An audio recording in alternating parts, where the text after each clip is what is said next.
จากวัดในตำบลสุเทพอำเภอเมืองจังหวัดเชียงใหม่ดำเนินรายการด้วยก้าวกับผมพ่อหลวงสว่างธาตุอินจันทร์ประธานเครือข่ายกองทุนแม่ของแผ่นดินจังหวัดเชียงใหม่และ8จังหวัดภาคเหนือรองประธานศูนย์ประสานงานกองทุนแม่ของแผ่นดินแห่งชาติก็มาพบปะพี่น้องท่านผู้ฟังเป็นประจำทุกคืนวันพฤหัสถ้าจะโอ้ตามภาษาชาวบ้านเราคืนวันพัด ทุกคืนวันพัดตั้งแต่เวลา3 ทุ่มไปจนถึง5 ทุ่มวันนี้ก็จะได้นำเอาสาระสัมปะพี่น้องท่านผู้ฟังมาเล่าอู้สู่กันฟังมาเป็นกู้เป็นเกมพี่น้องท่านผู้ฟังที่นอนบ่หลับเตื่อก็มาเปิดวิทยุฟังรายการสิ่งไหนที่อู้ออกไปหันว่ามันมีประโยชน์ก็ขอฝากไว้ประดับสติปัญญาสิ่งไหนที่อู้ออกไปแล้วทำให้พี่น้องท่านผู้ฟังรับฟังแล้วบ่ม่วนใจก็ต้องขอสุมาอภัยกล่าวมาอู้พี่น้องท่านฟังเป็นรายการอู้ หลายๆคนบอกให้เปิดเพลงห้องโดยปกติแล้วพี่น้องท่านฟังพ่อหลวงนี่ก็บ่เคยฟังเพลงนะ เพลงสมัยก่อนแต่ก่อนแต่ก็เคยฟังอยู่เอาฟังมันมีสาระมันลึกซึ้งเพลงสมัยก่อนกับสมัยปัจจุบันแจ้เหมือนกันนะเหมือนกับเพลงกำเมืองนี่เหมือนกันเพลงกำเมืองนี่ถ้าเราฟังไปแล้วคิดตัวเนี่ยพี่น้องท่านฟังมันไม่ใช่เพลงตลกมันเป็นตลกแฝงด้วยสาระบางอย่างบางบทบางตอนเนี่ยเราสามารถนำมาพิจารณาแล้วก็เอามาประดับสติปัญญามีประโยชน์กับชีวิตประจำวันเพลงกำเมืองนี่นะแต่ต่อมาภายหลังนี่ไม่ค่อยมีเวลาฟังพี่น้องท่านฟังเนื่องจากว่ามันต้องได้ทำนั่นทำนี่อันได้อยู่นี่ได้อยู่แต่มันบอกว่า ก็เลยไม่ได้เปิดเพลงและในยุคปัจจุบันเนี่ยพี่น้องท่านฟังถ้ามันนอกเหนือจากเพลงกำเมืองเหนือเขาแล้วเพลงทางใต้เพลงอะไรทำไมเนี่ยมันมีลิขสิทธิ์ มันมีลิขสิทธิ์เขาบอกว่าเพลงไหนไปอยู่ในลิขสิทธิ์ของไผ่ดีบดีก็เป็นเรื่องเป็นราวเพราะฉะนั้นก็หันว่าถ้าเราอยากจะฟังเพลงฟังเศร้าฟังละครฟังอย่างเงี้ยสถานีวิทยุมันมีวันค่ำเราสามารถปรับขึ้นไหลไปฟังได้ช่วงที่ฟังเพลงก็ไก่นอนก็มารับ กิ้งไปก็กิ้งมาบางคนก็ยากการทำงานอยู่ก็ถือว่ามาเป็นกู้เป็นกิมกันในรายการเนี้ยก็ไม่ได้มาสอนพี่น้องท่านฟังเพียงแต่ว่าเอาประสบการณ์เอาสาระที่เขาเคยได้ยินได้ฟังมาเล่ามาอู้สู่กันฟังลืมไปลืมมาพี่น้องท่านฟังเพราะว่าคนฟังบางท่านบางคนเนี่ยมาฟังใหม่บางท่านบางคนไหลมาปะหลายๆท่านพี่น้องท่านฟังติดตามทางเฟซต่างหลายอย่างต่างประเทศเนี่ยต่างประเทศนี่มีหลายมีคนฟังหลายแล้วตามที่ได้ครับแจ้งมาทางโทรศัพท์แรกๆก็ว่าเป็นฟังทางไหนถ้าบัดใจวันที่เราดำเนินรายการเข้ารายการเพื่อจะฟังทางโทรศัพท์ทางไลน์ไหลไปฟังเพราะมันเป็นรายการที่เราอู้เหมือน ใช้เวลาเป็นชั่วโมง2 ชั่วโมงโดยเฉพาะท่านที่ออกรถแท็กซี่ มีอาแปะคนหนึ่งเพิ่นออกรถแท็กซี่เพิ่นฟังบัดใจธรรมดานะคนนี้เนาะเพราะว่าคนไทยไม่ฟังรู้เรื่องได้เนาะอันนี้เป็นกำเมืองรวมไปถึงพี่น้องที่อยู่ปุ้นจังหวัดสุราษฎร์ก็ฟังอยู่นครก็ฟังอยู่นครศรีธรรมราชและภาคอีสานนี่ก็หลายแถวนนทบุรีบางบัวทองนี่ก็ฟังกันหลายอยู่พี่น้องต้นฟังมาใหม่ฟังใหม่แล้วก็บอกกันต่อไปก็ต้องขอกราบขอบพระคุณพี่น้องคนฟังตามหลายถึงบ้านเฮาและก็ที่อื่นๆที่ติดตามรับฟังรายการนี้ก็แสดงว่าเฮานั้นจะต้องเป็นสายญาติกันมาก่อนพี่น้องต้นฟังเกิดมาได้พบนี้ก็เลยมาเป็นเครือข่ายสายญาติธรรมเฮาเคยได้ทำบุญร่วมกันมาตั้งแต่อดีตในชาติก่อนก็เลยได้มาพบมาปะได้ยินน้ำเรียงเสียงปากก็ถือว่าเฮานั้นเป็นญาติกันมาตั้งแต่อดีตชาติได้ทำร่วมบุญร่วมกันมาจนถึงปัจจุบันถึงได้ปะได้พบนี่ก็ต้องขอกราบขอบพระคุณเป็นอย่างสูงและสิ่งที่จะลืมบ่ได้ก็คือทางสถานีต้องขอกราบขอบพระคุณท่านผู้อำนวยการสถานีวิทยุ FM 104.50 เมกะเฮิรตซ์วัดฝายหินสถานี FM 104.50 เมกะเฮิรตซ์วัดฝายหินซึ่งเป็นสถานีค่ายแม่ค่ายลักลิงเอาสัญญาณธรรมะจากที่ต่างๆพี่น้องท่านผู้ฟังในเครือข่ายสถานีมาออกอากาศให้พี่น้องท่านผู้ฟังได้รับฟังกันล้วนแล้วแต่เป็นรายการที่ฟังแล้วได้สาระสามารถนำปฏิบัติได้นะฟังเข้าใจง่ายสามารถนำปฏิบัติ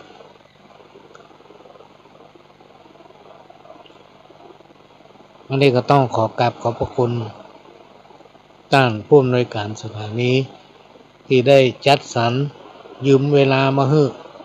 หาเวลาให้ทุกคืนวันพักเนี่ย3 ทุ่มถึง5 ทุ่มพี่น้องท่านผู้ฟัง เขาจะได้มาปะพบกันสถานี FM 104.50 เมกะเฮิรตซ์ซึ่งเป็นสถานีของพี่น้องคนฟังทุกท่านเป็นเจ้าของ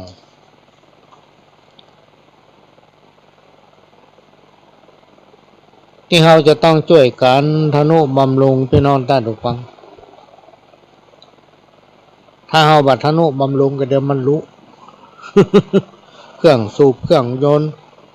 มันต้องพักเนาะคนน้อยยากการทำงานก็ต้องพักเพื่อเอาแหงแต่สถานีวิทยุเนี่ยพี่น้องท่านผู้ฟังมันบริการพี่น้องท่านผู้ฟังตลอดจะห้องว่า24 ชั่วโมงในห้องส่งใช้แอร์หลายตัวเครื่องอย่างอุปกรณ์อย่างต่างๆก็ต้องมีการทนุบำรุงอยู่ตลอดเวลาพี่น้องท่านฟังถ้ามันเสื่อมโดยเฉพาะในห้องส่งของ FM 104.50 เมกะเฮิรตซ์ในห้องส่งมีแอร์กี่ตัวจะต้องรักษาอุณหภูมิ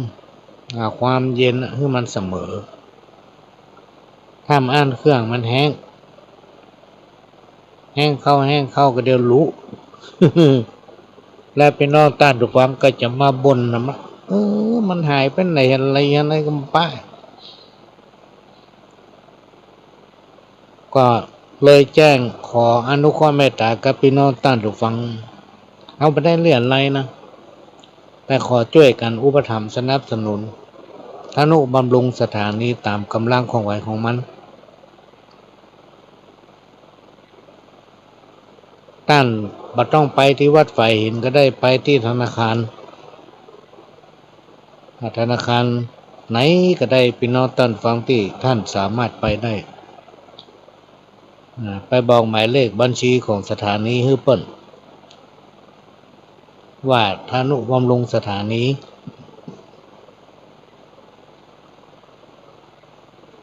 บัญชีธนาคารสถานีวิทยุ FM 104.50 เมกะเฮิรตซ์ธนาคารกสิกรไทยสาขาถนนสุเทพหมายเลขบัญชีเตรียมประกาศจดเนอะ471 2274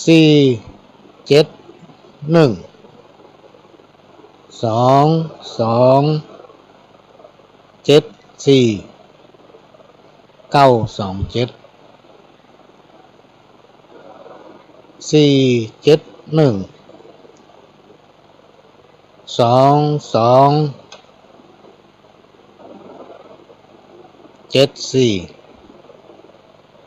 927อันนี้ก็เป็นหมายเลขบัญชีของสถานีพี่น้องท่านผู้ฟังถ้าเป็นไม่ได้ท่านก็แจ้งมาทางรายการจะได้ประชาสัมพันธ์เพื่อพี่น้องเพื่อเตปาฮักตั้งหลายเจ้าวัดเจ้าวาสิ่งศักดิ์สิทธิ์ที่ห้าสารยังตัวท่านรวมไปถึงพี่หอพี่กันได้ฟังได้ร่วมอนุโมทนาบุญด้วยเต้าของเขาได้สร้างโรงหนังสือพี่น้องท่านฟังโรงใหญ่ที่สุดพ่อสาระสัปปะ100 อันปันเรื่องที่ออกในรายการของสถานีพี่น้องท่านฟังวันค่ำคืนนุ่งท่านก็เลือกฟัง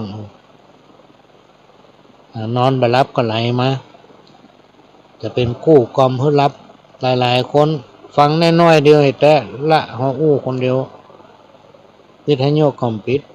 อันนั้นจะไปเปิดดังเนอะพี่น้องท่านฟังมันจะไปรบกวนคนข้างบ้านเขาจะจังหัว คนอู้มันเป็นบ้ามันอย่างอู้ดีแต่ดีไหว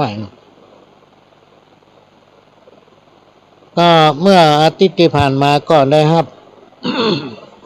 แจ้งจากพี่นานเติงบ้านปลาลวกเปิ้นลายไปตังพระชานชัย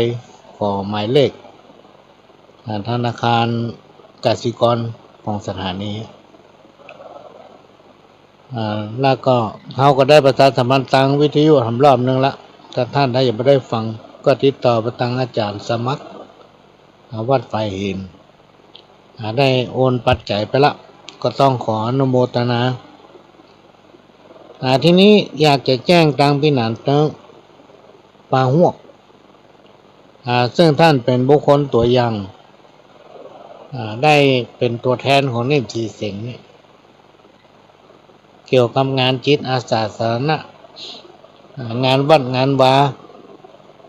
เพื่อทนุบำรุงพุทธศาสนาเนี่ยเพื่อกำลังใจพระสงฆ์องค์เจ้าได้ช่วยเหลืองานวัดหลวงอ้อในกหลายเตื้อวัดอื่นๆงานผู้ด้อยโอกาสทำนักแม้นว่าสุขภาพของท่านจะบอกค่อยสมบูรณ์เท่าใดเนี่ยทางบริษัทก็ได้มอบหมายให้ท่านเป็นผู้ที่ประสานเพื่อการช่วยเหลือผู้ด้อยโอกาสถ้าพี่นานเติงอยากจะออกรายการร่วมก็สามารถโทรมาตั้งไลน์ได้เนอะโทรมาตั้งไลน์หรือว่าแจ้งมาตั้งไลน์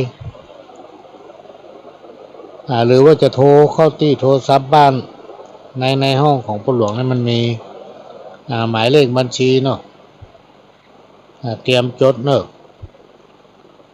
053-110-638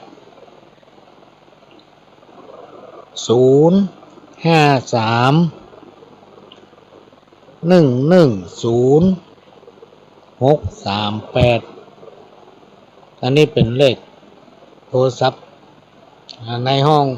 ของพ่อหลวงเนี่ยท่านก็สามารถโทรมาได้และค่อยนัดหมายกันหรือว่าโทรทางไลน์หมายเลขโทรศัพท์ของพ่อหลวง 081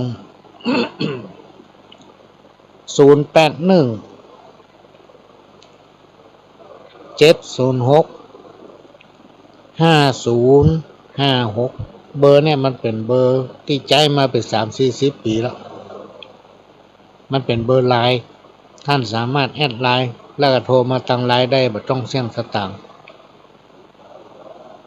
หรือว่าแจ้งมาก็เดี๋ยวพ่อหลวงโทรหาก็มาออกอากาศร่วมกันได้ท่านใดที่มีความสนใจออกร่วมรายการด้วยกันได้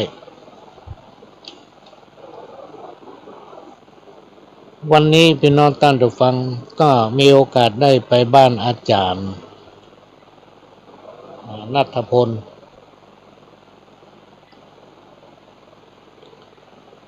ที่บ้านแพะเขาจะโอ้ถึงมันเป็นครั้งแรกในชีวิตก็ว่าได้ที่ได้มีโอกาสไปบ้านแพะตำบลจ้างเผือกที่แรกพ่อหลวงก็กึดว่าบ้านแพะตำบลจ้างเผือกเพราะว่าตำบลจ้างเผือกนี่มันกินขึ้นไปถึงบนดอยมันนะพี่น้องท่านผู้ฟัง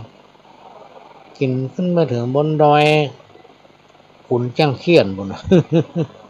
ก็ว่ามันน่าจะมีตังดอยมันนะเนาะบ้านแพะเนี่ยน่าจะมีตังขุนจ้างเขียนเนี่ยพวกต้องขึ้นดอยไปแน่น่าจะไก่ห้องนี่เนาะโอ้แต่ที่จริงพี่น้องท่านผู้ฟังมันอยู่หลังเทศบาลนี่บ่ได้หลังเทศบาลจ้างเผือกก็อบต.จ้างเผือกหลังวัดเจนยอดมันน่าเชื่อเลยพี่น้องท่านฟังตัดแถวนั้นเนี่ยสมัยก่อนมันเป็นป่าเคยไปบิณฑบาตสมัยก่อนเมื่อปี2515-16เคยไปบิณฑบาตมันเป็นป่าพุ่นมันจะมีบ้านอยู่ตั้ง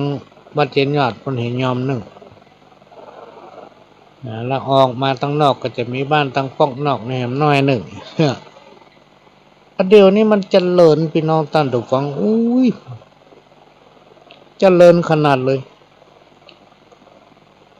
แถวบ้านแพะแถวหลังวัดเจ็ดยอดแถวบริเวณใกล้ๆเทศบาลรอบๆนั้น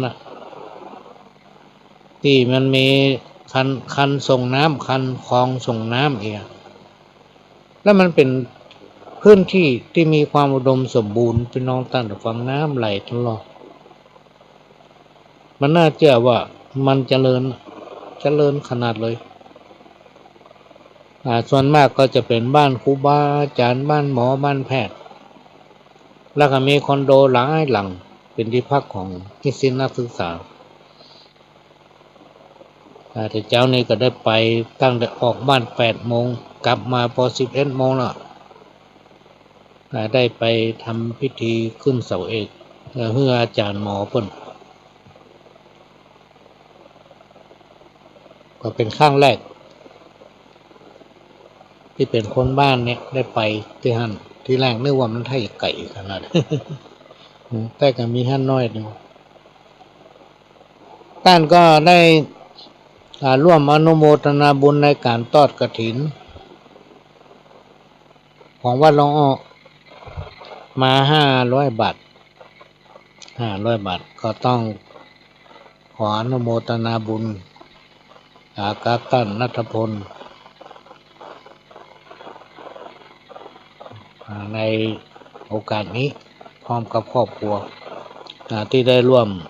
ตั้งต้นกฐินกับพ่อหลวงเป็นจำนวนเงิน500 บาทก็ได้บุญได้กุศลโดยกันเนอะโลกพรรษาถึงขึ้น15 ค่ำ ฐินสามัคคีข้าถวายกับพระภิกษุที่จำพรรษาท่วนไตรมาสของวัดร้องอ้อตำบลสันวิเชื่ออำเภอเมืองเชียงใหม่จังหวัดเชียงใหม่ตรงกับวันอาทิตย์ที่ 26 พฤศจิกายน พุทธศักราช 2566 เวลา 10 นาฬิกาก็เป็นงานทำบุญทอดกฐินสามัคคีขอเชิญชวนผู้ใจบุญใจกุศลร่วมงานบุญนี้เป็นกฐินสามัคคีของวัดร้องอ้อโดยพร้อมเพรียงกันจัดความตรณีห่างไกลชีวาสร้างเหตุความรักแล้วก็ทำงานหนึ่งพี่น้องท่านผู้ฟังอันนี้เพิ่นจองมาได้เป็น 3-4 เดือนนะฮะก็คือคุณอ้อมแต่ก่อนนี้เป็นพัฒนาการเป็นเจ้าหน้าที่ยุทธศาสตร์ของจังหวัดเชียงใหม่เนี่ยเมื่อปี 2500 ประมาณปี 2555 อย่างประมาณนี้ก็ได้เริ่มหากองทุนหาปัจจัยมาสมทบกองทุนแม่ของแผ่นดินเครือข่ายจังหวัดเชียงใหม่ซึ่งยังบ่เคยมีตอนนั้นพี่อ้อมตอนนี้เปิ้นไปเป็นผอ.สารนิเทศอยู่ที่จังหวัดเชียงใหม่ท่านก็แปลงบ้านมาแล้วไปหลายปีแล้วแล้วก็ลูกสาวอยู่ทางบ้านต้นเขวนเนี่ยพ่อหลวงก็จำมาได้นะแต่ก็พอจะนึกออกอยู่หู้ถนนอยู่แต่จำหมู่บ้านนั้นมาได้แล้วเขาก็นึกว่าเปิ้นทำบุญอย่างไปละอยู่ไปละเนาะมีข่าวว่าย้ายไปอยู่หลายที่ก็ได้ประสานไว้ ว่าจะทำบุญในเดือนพฤศจิกายนวันที่ 18 พฤศจิกายน 2566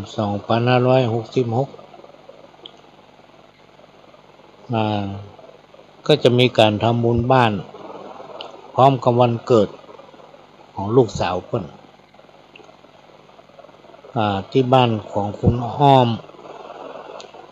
ผอ.สารนิเทศงานกองทุนแม่ของแผ่นดินท่านอยู่ส่วนประสานเครือข่ายกองทุนแม่ของแผ่นดินจังหวัดเชียงใหม่เป็นผู้ที่รับผิดชอบงานเกี่ยวกับเครือข่ายกองทุนแม่ของแผ่นดินโดยตรง ที่นำมาอู้นี่ก็คือแจ้งให้พี่น้องท่านผู้ฟังที่อยู่ในเครือข่ายกองทุนแม่ของแผ่นดินเนี่ยได้รับทราบเพื่อได้ร่วมงานบุญนี้ด้วยกันเพราะท่านก็เป็นบุคคลที่มีความสำคัญกับเครือข่ายกองทุนแม่ของแผ่นดินจังหวัดเชียงใหม่ในวันที่ 18 นี่พ่อหลวงก็ยังงดงานหมดไปอยู่ที่นั่นแล้วก็ได้ประสานกับราชนานิมนต์ผ่านไปทางหลวงพ่อพระครูสมุวิศวรวรกิจโยเจ้าวาดวัดสายหินท่านผู้อำนวยการสถานีนิมนต์พระสงฆ์ที่วัดฝ่ายเห็นจำนวน5 ลูกไปโปรดเมตตานี่ก็ขอแจ้งให้พี่น้องเครือข่ายกองทุนแม่ของแผ่นดินจังหวัดเชียงใหม่ได้ร่วมอนุโมทนาบุญในวันนั้นโดยพร้อมเพรียงกันก่อนที่จะนำเอาสาระสปะมาเล่าโอ้สู่กันฟังพี่น้องท่านผู้ฟังก็จะฟังเทปเก่าอีกแป๊บหนึ่งด้วยมีภารกิจอันหนึ่ง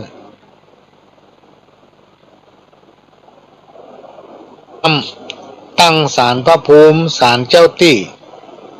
มีวันนั้นอย่างพ่องอันนี้คือปัญหาที่เปิ้นถามมาสงสัยเปิ้นถ้าจะทำเนาะพี่น้องท่านผู้ฟังก็ถามมาก็จะขอแจ้งตังเนี่ยเนาะฟังบัตรตันก็อาจเอาคนเดียวเพราะเป็นเอกสารมีหนังสือแจก ฟ้าก็ห้องแล้วเนอะพี่น้องท่านผู้ฟัง มันถึงนักแกนะเนาะ เห็นแม่เว้ยตบแข้งตบขามละเอาละเนาะคือบ้านปลวงนี่ไฟมันช่างดำนะแต่ช่วงนี้ดีละเปลี่ยนสายไฟน่าจะมาดับถ้ามันดับก็กระจกตบให้นะเนอะพี่น้องท่านผู้ฟัง ต้องขอสุมาภัยด้วยวันต้องห้ามตั้งศาลพระภูมิแล้วก็ศาลเจ้าที่นี่เป็นตำหาพรหมจาร์เนอะพี่น้องท่านผู้ฟังเดือน5เดือน5เดือน9วันต้องห้ามคือวันพัดกับวันเสาร์วันต้องห้ามตั้งศาลพระภูมิศาลเจ้าที่เนาะเดือน5เดือน5เดือน9วันต้องห้ามคือวันพัดกับวันเสาร์ประเด็นนี้เดือน9เนอะพี่น้องท่านผู้ฟังวันพัดกับวันเสาร์พอดีนายตำหาเป็นว่าอย่างนั้นนะแล้วก็เดือนเดือน6เดือน10วันต้องห้ามคือวันพุธกับวันศุกร์แล้วก็เดือน3เดือน7เดือน11วันต้องห้ามคือวันอังคารเนอะพี่น้องท่านผู้ฟังเดือน3เดือน7เดือน11วันต้องห้ามคือวันอังคารเดือน4เดือน8เดือน12วันต้องห้ามคือวันจันทร์นี่วันต้องห้ามตั้งศาลพระภูมิเจ้าที่ตามตำหาเพิ่นว่ามาอย่างนั้นในปักกระเตือนปลวงกามาบอกมาแจ้งท่านที่ถามมาท่านก็อาจเทพคนเดียวเนอะเขามีหนังสือแจ้งแล้วก็วันเสียประจำเดือนพี่น้องท่านผู้ฟังอันนี้เปิ้นก็ถึงพิมพ์แจกกันไปติ๊กๆมีปฏิทินบางฉบับเปิ้นจะมีอยู่ที่หน้าปฏิทินนั่นนะเปิ้นจะเขียนไว้เลยพี่น้องท่านผู้ฟังว่าวันนี้วันเสียพี่น้องท่านผู้ฟังก็ดูตามปฏิทินหรือว่าฟังเสียงรายการนี้ก็จดไว้เอาปฏิทินมาใหม่ไว้เขียนไว้เดือนเกียมเดือน5เดือน9เสียวันอาทิตย์กับวันจันทร์เดือนเดือน6เดือน10เสียวันอังคารวันเดียวเดือน3เดือน7เดือน11เสียวันเสาร์กับวันพฤหัสเดือน4เดือน8เดือน12เสียวันศุกร์กับวันพุธเนี่ยพี่น้องท่านฟังก็จำเอาเขียน5 9เสียวันอาทิตย์กับวันจันทร์60เสียวันอังคารวันเดียวเดือน3 7 11เสียวันเสาร์กับวันพฤหัส4 8 12เสียวันศุกร์กับวันพุธนะแล้วก็มีพี่น้องท่านผู้ฟังท่านหนึ่งโทรถามมากันเลยจะท่าฟังนี่ลูกตะกี้ไลน์มาโว้ท่าฟังเปลี่ยนทานวิทยุละซ้ำมาเข้ารายการทำละลูกก็เข้าแน่แต่มันจ้าหน่อยเพราะว่ารอฟ้ารอฝนเนี่ยเพราะหลวงเป็นคนขี้กลัวนะพี่น้องท่านผู้ฟังทั้ง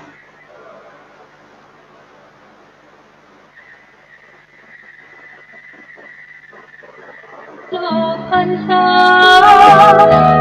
ถึงขึ้น15 ค่ำ กฐินสามัคคีทอดถวายกับพระภิกษุที่จำพรรษาท่วนไตรมาสของวัดร้องอ้อตำบลสันวิเชื่ออำเภอเมืองเชียงใหม่จังหวัดเชียงใหม่ตรงกับวันอาทิตย์ที่26พฤศจิกายนพุทธศักราช2566เวลา 10 นาฬิกาก็เป็นงานทำบุญทอดกฐินสามัคคีขอเชิญชวนผู้ใจบุญใจกุศลร่วมงานบุญนี้เป็นกฐินสามัคคีของวัดร้องอ้อโดยพร้อมเพรียงกันจัดความประณีห่างไกลชีวาสร้างเหตุการณ์ก็ผ่านไปพี่น้องท่านผู้ฟังขณะนี้พี่น้องท่านผู้ฟังก็กำลังรับฟังรายการสาระสปะจากทางสถานีวิทยุ FM 104.50 เมกะเฮิรตซ์จากวัดฝ่ายหินวัดฝ่ายหินนี่ตั้งอยู่ตำบลสุเทพ ตำบลสุเทพหลังมอชอเนอะพี่น้องท่านผู้ฟังตั้งอยู่ที่หลังมอชอท่านผู้ที่เป็นเจ้าของสถานีทั้งหลาย ซึ่งเราจะต้องช่วยกันอนุบำรุงสถานีเพื่อมันอยู่กับเราไปมันพี่น้องท่านผู้ฟังก็เป็นรายการที่ได้รับการอนุเคราะห์เมตตาจากทางสถานีได้อนุญาตเพื่อขยมเก่าได้มาพบปะพี่น้องท่านผู้ฟังโดยจะนำเอาสาระสัพพะมาเล่าโอ้สู่กันฟังเอามาฝากมาเป็นคู่เป็นกิ้มพี่น้องท่านผู้ฟังที่นอนมารับบางผู้บางท่านก็นั่งแยกการทำงานอยู่บางผู้บางท่านก็ออกรถมันเป็นรายการที่จะบ้านแต่พี่น้องท่านผู้ฟังนำมาประสบการณ์ตัวเก่านำมาประสบการณ์จากการที่ได้หู้ได้ยินได้ฟังและจดจำเข้ามาอู้แต่ส่วนใหญ่ก็จะเป็นสิ่งที่เรานำปฏิบัติพี่น้องท่านฟังมันจะเป็นเรื่องตัวเก่าไปนักเหมือนกับคนคนหนึ่งเคยตันนี้มาอู้กับเรื่องตัวเก่าก็เป็นรายการของเปิ้น เป็นรายการของเขาก็อู้กับเรื่องเขาเท่าไปอู้เรื่องคนอื่นไปละเมิดสิทธิ์เปิ้นนะอย่างการประชาสัมพันธ์ข่าวเนี่ยพี่น้องท่านฟังถ้าเปิ้นมาอนุญาตมาขอเขามาอู้ก็มาได้นะเปิ้นมาได้ขอเขาเพื่อประชาสัมพันธ์หรือมาขออู้นะก็มาได้นี่ก็ทีก็ตั้งใจว่าจะนิมนต์พระอาจารย์รายรูปรายตนที่เขาพอไว้จะขอเพิ่นมาบรรยายทำเป็นช่วงเพื่อพี่น้องท่านฟังได้ครับฟังกันแต่ถ้าเปิ้นบ่สมัครใจก็บ่ได้นะพี่น้องท่านฟังมันจะเป็นการไปมัดมือชกเนาะ มามัดมือเขาชกแต่เขาแต่มาเนี่ยก็เกรงใจมัน ก็เป็นรายการที่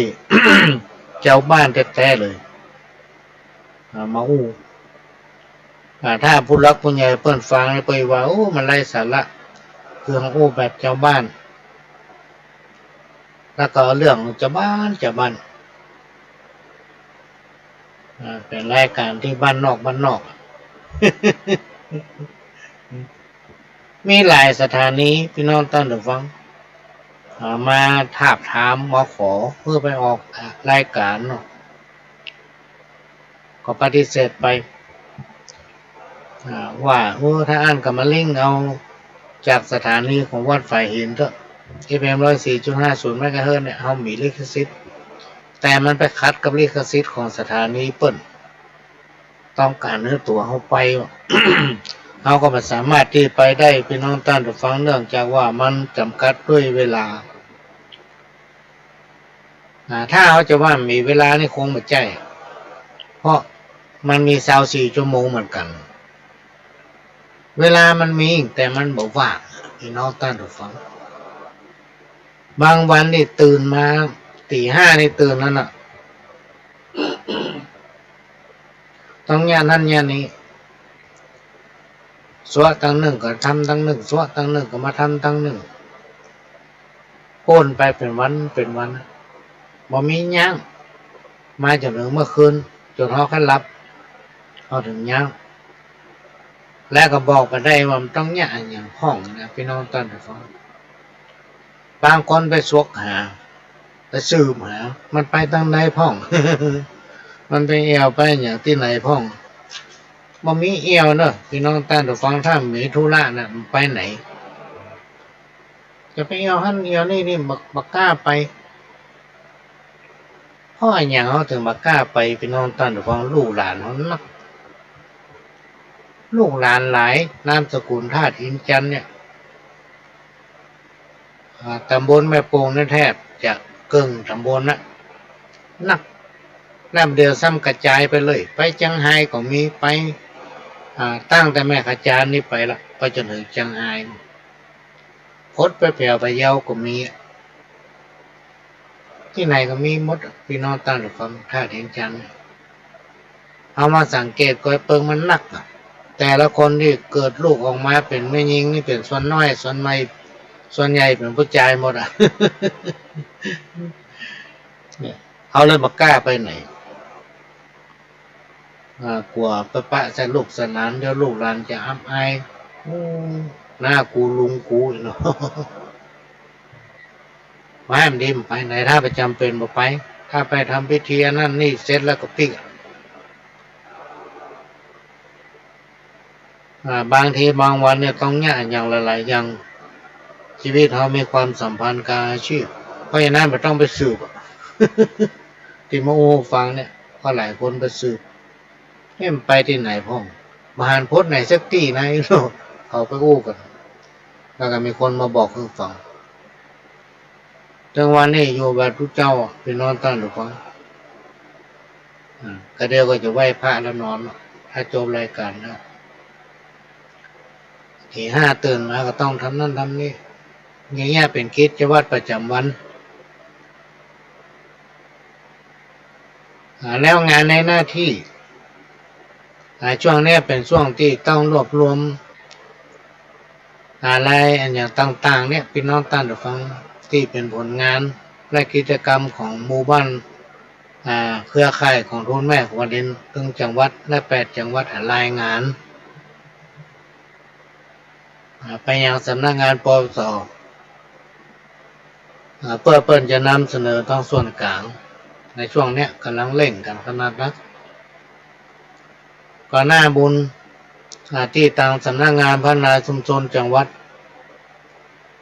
ได้มีเจ้าหน้าที่ผู้ประสานมีผอ.สารนิเทศน่าจะเป็นคนใหม่เพราะคนเก่าเพิ่งเกษียณไปแล้วก็ต้องขอกราบขอบพระคุณเพิ่นส่งรายมาเฮือละรับปหลวงมาได้รวบรวมรายชื่อนั่นนะเพิ่นได้มาถวายปัจจัยที่วัดหลวงอ้อสมทบทุนในการทอดกฐินสามัคคีในวันที่26 พฤศจิกายนที่วัดหลวงอ้อตะวันนี้เพิ่นมาแล้วมาส่งรายมาแล้ววันนี้ปหลวงมีภารกิจหลายอันหลายอย่างไม่ได้เปิดดูรายกล้ามาเปิดตอนหัวค่ำตะกี้นี่ต้องขอกราบขอบพระคุณท่านหัวหน้าผอ.สารนิเทศเพิ่นเกษียณไปได้เดือนพอดีเมื่อเดือนกันยายน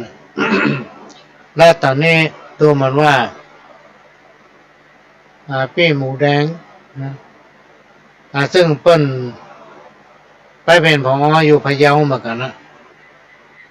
แล้วดูเหมือนว่าเปิ้นปิกมาที่จังหวัดเชียงใหม่นั่นนะมาเป็นผอ.เนาะสารนิเทศของจังหวัดเชียงใหม่แล้วก็มารับผิดชอบงานเกี่ยวกับกองทุนแม่ของแผ่นดินก็ไม่ได้ไปป้าเปิ้นได้นะพี่น้องท่านผู้ฟังเนื่องจากว่ามันมีภารกิจอันนั้นอันนี้วันๆก็เลยไม่ได้ขึ้นจากวัดอันนี้ก็ต้องขอกราบขอบพระคุณพี่น้องเครือข่ายสายธรรมที่ได้ร่วมบริจาคปัจจัยซึ่งก็มีหลายท่านมาได้รวบรวมรายชื่อแล้วก็ในข่าววันที่มอบเงินพระราชทานเงินขวัญถุงกองทุนแม่ของแผ่นดินที่ผู้ว่าราชการจังหวัดเป็นตัวแทนไปรับพระราชทานจากบาทสมเด็จเจ้าอยู่หัวปีนี้ท่านเสด็จด้วยพระองค์เองพร้อมกับสมเด็จพระนางเจ้าพระบรมราชินีที่เมืองทองธานีเมื่อเดือนสิงหาเมื่อวันที่16 สิงหาแล้วก็ท่านผู้ว่าราชการจังหวัดก็ได้มอบเงินขวัญถุงพระราชทานนั้นให้กับหมู่บ้านต้นกล้าของทุนแม่ของแผ่นดินโดยปีนี้ได้รับการอนุเคราะห์เมตตาจากองค์การมหาชนจังหวัดได้ให้ใช้ห้องประชุมสภาผ่านไปแล้วก็ตัวแทนของแต่ละอำเภอก็มีท่านนายอำเภอเมืองเชียงใหม่เป็นนายอำเภอแต่ละอำเภอมารับมอบโดยผู้ว่าราชการจังหวัดเป็นผู้แทนนะ ในการเนี่ยพี่น้องท่านผู้ฟังก็เลยจะเกิดมีกิจกรรมขึ้นของอำเภอเมืองเชียงใหม่นี่จะจัดต้นเดือนพฤศจิกายนเนี่ยโดยนะท่านนายอำเภอเมืองเชียงใหม่จะเป็นผู้แทนซึ่งฮับจากจังหวัดละจะไปมอบ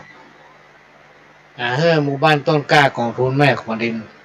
ในวันประชุมประจำเดือนของผู้ใหญ่บ้านของต้นเดือนนี้ก็ได้มีเจ้าที่สำนักงานพัฒนาชุมชนได้ประสานมาว่าขอไปจัดสถานที่ไปดูแลกันก็คงจะนำคณะไปพี่น้องท่านผู้ฟังอันนี้ก็มาแจ้งมาพูดเล่ากันฟังโกดเขาก็หูว่ามันฮ้อนจะนั่งจะนอนก็เป็นตุกบ่สุขใสแล้วยังดื้อด้านโกรธเขาจะโทษใครหน้าแค้นใจจริงๆบ่น่าชมเวลาเกิดความโกรธความโกรธเนี่ยพี่น้องท่านผู้ฟังจะไปโทษไผจะต้องโทษตัวเก่านะเพราะว่าตัวเองทำใจ บ่เข้มแข็งนะเป็นคนขี้โกรธแม้ว่าอย่างต่างๆเนี่ยเป็นน้องท่านผู้ฟังโดยเฉพาะการเป็นผู้นำคนนะมันจะมีหลายอันหลายอย่างที่มากระทบเพราะว่าจะเป็นด้านจิตใจเขาได้ยินอย่างที่มันประสบอารมณ์เขาต้องทำใจให้แข็งนะเขาจะต้องชนะมันพี่น้องท่านผู้ฟังด้วยปัญญาด้วยเขาจะต้องนำเอาธรรมะอันเป็นคำสั่งสอนขององค์พระสัมมาสัมพุทธเจ้าเนี่ยมาเป็นยาแก้ทุกข์ทางใจเขาลองสังเกตพอเถอะนักปราชญ์ราชบัณฑิตหรือท่านผู้รู้เนี่ยใครว่าอย่างดีหรือให้เพิ่นก็จะเฉยพี่น้องท่านจะเฉยเพราะเพิ่นมีธรรมะเป็นยาบำรุงหัวใจ ทำให้จิตใจเป็นงดงามมีแต่ความจุ่มเย็นมีสง่าราศีเป็นคนที่ปรากฏง่ายจะว่าไปแต่ละครั้งแต่ละกันเนี่ยพี่น้องท่านผู้ฟังเพิ่นจะเกิดก่อนเราก็ว่าแล้วมาให้แบบนี้เนี่ยเพิ่นก็ว่าไปเอาลองสังเกตกว่าเถระครูบาอาจารย์ทั้งหลายก็ไม่เป็นอย่างนี้เพราะฉะนั้นเมื่อมาถึงจุดนี้เขาก็จะวนมาถึงระเบียบวินัยอันเป็นตัวชี้วัดความเป็นคนถ้าคนเราต่างคนก็มีระเบียบวินัยชีวิตก็จะเป็นสุขความเข้าใจผิดนั้นย่อมเกิดขึ้นกับคนเราทุกคนโทษของความเข้าใจผิดนั้นทำให้คนเราเป็นคนดื้อรั้นคนดื้อรั้นมักจะทำในสิ่งที่ผิดครูบาอาจารย์ท่านได้กล่าวไว้ว่าจงพยายามทำความเข้าใจและเพื่อมีความรู้สึกดีๆกับคนอื่นจงพยายามอย่าคิดว่าตนเองทำถูกอยู่เสมอจงพยายามละทิ้งอุปนิสัยดื้อรั้นเพราะความดื้อรั้นนั้นบ่ให้คุณแก้ไขสักคนพี่น้องท่านฟังอันนี้ก็นำมาฝากในรายการวันนี้ก็เดี๋ยวแป๊บนึงพี่น้องท่านฟังมีภารกิจน้อยเมื่อฟังเทปเก่าตะกี้ต่อจากกี้เป็นเทปเก่าเนอะหลายปีมาละก็ฟ้าห้องก็เรื่องเนี่ยโอ้ใจหายหมดอ้าวเลิกยามวันดีทำการมงคลอันนี้หาวันตามฉลกกี่เดือนเกิดของต้านเนอะที่ถามมาตะกี้เดี๋ยวก่อนพอก่อนฟังอยู่ก่อนฟังอยู่ก่อนเดี๋ยวพอเนอะมาแจ้งว่าไปแล้วก็เดี๋ยวโทรมาถามละเมาเนอะมาตอบละตามเดียวอาจจะมาห้ามโทรศัพท์ก็ได้พี่น้องท่านผู้ฟังเนื่องจากว่าเดือนเนี่ยมันมีกลุ่มนักเกิน โดยเฉพาะกลุ่มมันเนี่ยโครงการปลูกทำปลูกพักตามรักบวรเนี่ยพี่น้องท่านผู้ฟังเฉพาะอำเภอเมืองเชียงใหม่เนี่ย100 กว่าหมู่บ้านอ่ะพี่น้องท่านผู้ฟังแล้วเปิ้นเอาฮือเข้ากลุ่มด้วยกันเนี่ยมันก็ส่งเข้ามาลดเพราะมันถึงมีว่างย่างเหมือนเข็มนาฬิกาแล้วปหลวงมันมีเป็น10 กลุ่มพวกพี่น้องท่านผู้ฟังวันเนี่ยถ้าเอาบัตรอ่านนี่มีจะเป็น7-800 ลายป่ะส่งเข้ามา เลิกยามวันดีทำการมงคลเนาะตามฉลกปีเกิดวันเกิดของคนที่ถามมาบอกว่าภัยสังวนไว้ ก็ได้จะไปละเมิดสิทธิ์ของเปิ้นเอาชื่อผมไปประกาศทางวิทยุเอ็มล่ะวันอังคารที่16 มิถุนายน 2563แรม11 ค่ำเดือน9เหนือวันนี้เป็นวันใจยโจกเปิ้นว่าเป็นวันที่ตุ๊กตาเป็นเศรษฐีวันนี้พวกขอตาน่ะพี่น้องท่านผู้ฟังอยู่ไปอยู่มาโอ้หน้าตามันเหมือนกับพญาเจ้าเมืองซึ่งพญาเจ้าเมืองเพิ่นก็ตายวันนั้นพอดีเปิ้นเอาไปเผาวันนั้นน่ะ หมอนี่เตียวไปเตียวมาไปนอนหลับที่ศาลารูปร่างหน้าตามันเหมือนพญาเจ้าเมืองเจ้าบ้านเจ้าเมืองไปพระราชทานเพลิงศพพญาเจ้าเมืองแล้วปิ๊กมาเตียวผ่านศาลาหลังนั้นหันว่าผู้ชายคนนี้มันอย่ามาเหมือนพญาเจ้าเมืองเหมือนแต่เหมือนว่าก็เลยเอิ้นห้องเป่าเสนามัดทั้งหลายว่าพญาเจ้าเมืองเขาปิ๊กมาแล้วพญาเจ้าเมืองเขาปิ๊กมาแล้วก็เอาวันนี้พวกเนี่ยไปอาบน้ำอาบท่าแต่งตัวเนี่ยแล้วก็เอาแห่รอบบ้านรอบเมืองเอาฉลองขึ้นเสวยเมืองเป็นห้องเป็นวันที่วันนี้พงยาโจกขอตาน่ะได้กลายเป็นพญาเจ้าเมืองได้ขึ้นเสวยเมืองวันนั้น ตำราเปิ้นว่านะแล้วทำตำราหนึ่งเปิ้นบอกว่าใจเงี้ยมั่งมุนมีดีทำการมงคลแม่นทุกยากก็จักล่ำเลยยามดีของพระหลวงนี่ตั้งแต่เจ้าถึงค่ำแหละพี่น้องท่านผู้ฟังเอาท่านสะดวกว่าอันนี้คือวันที่16 มิถุนายน 2563แรม11 ค่ำเดือน9เหนือแล้วทำวันหนึ่งคือวันอาทิตย์ที่21 มิถุนายน 2563ขึ้นวันอาทิตย์บดีเลิก7 ตัวเลิก7 ตัววันนี้เป็นวันราชาเลิกดีทำการมงคลทุกประการจักบังเกิดมีความสุขสำราญทั่วหน้า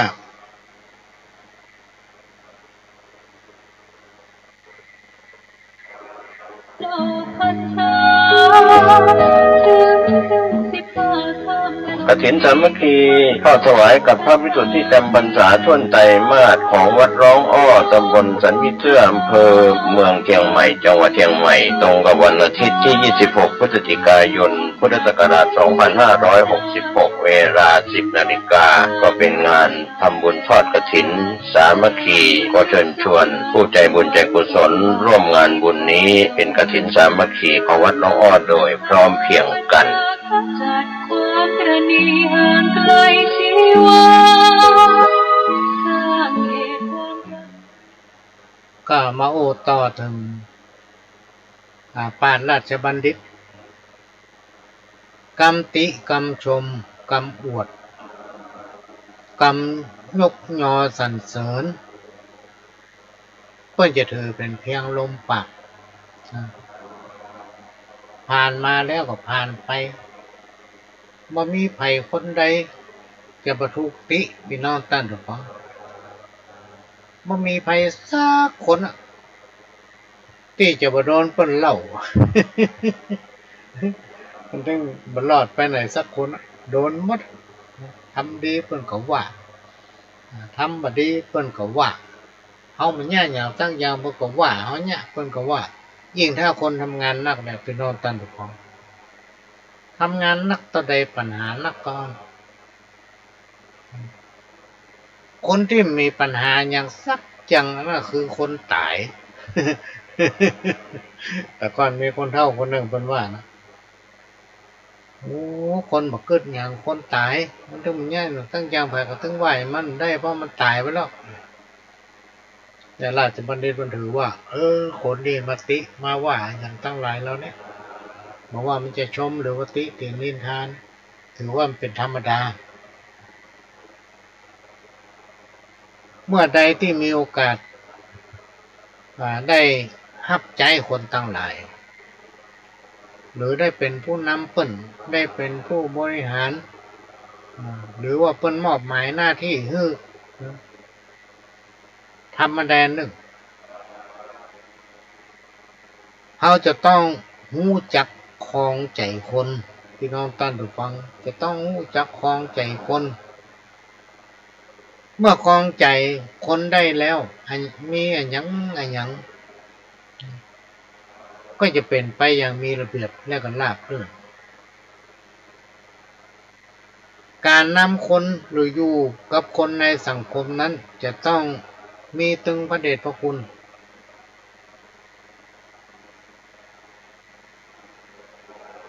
จงประพฤติตนปฏิบัติตนเพื่อเป็นที่ประทับใจแก่คนทั้งหลายสิ่งทั้งหลายเนี่ยเป็นนอนตันแต่ฟังที่กล่าวมาเนี่ยมีใจของเฮาเนี่ยใจของตนเองนะเป็นใหญ่เป็นหัวหน้าของตัวเก่าเนวลังคอยสั่งสมดีได้ชั่วอยู่ที่ใจเฮาหมดเป็นนอนตันแต่ฟังทำทุกสิ่งเพราะมีใจเป็นนายสั่งสุขและทุกข์พระและมารตัวที่เป็นประธานก็คือใจของคนเฮาทุกคนคนเฮาทุกคนมีใจเป็นใหญ่ใจนำเพื่อสำเร็จผลเมื่อใจคิด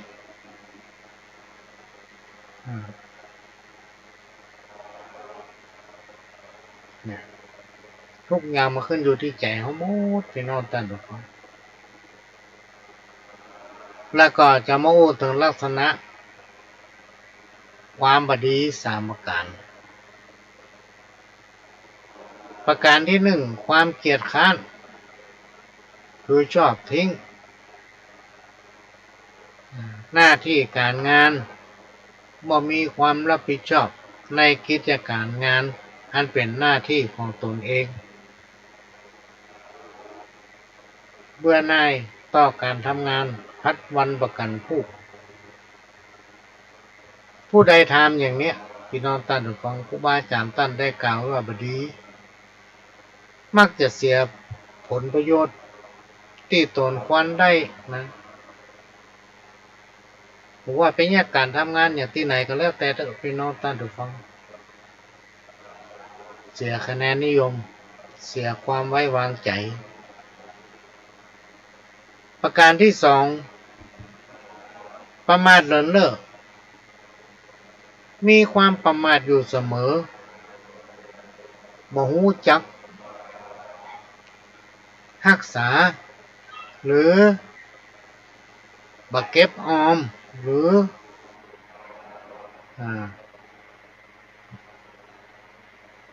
จ้างเก็บจ้างอย่างที่ของที่ตนเองทำมาพี่น้องท่านทุกคนเป็นห้องว่าคนประมาทโซประการที่ตัวทำมาเนี่ยแทนที่จะเป็นบทเรียนได้อย่างหนึ่งมาจำมาจดในลักษณะของการทำงานเนี่ยพี่น้องท่านผู้ฟังเพิ่นมีบันทึกประจำวันเนี่ยว่าวันนี้เอาได้ยากอย่างพ้องไปในพ้องสิ่งที่ดีก็เอามาเป็นบทเรียนเอามาเป็นองค์ความรู้สามารถรวบรวมและมาเป็นปราชญ์ชาวบ้านได้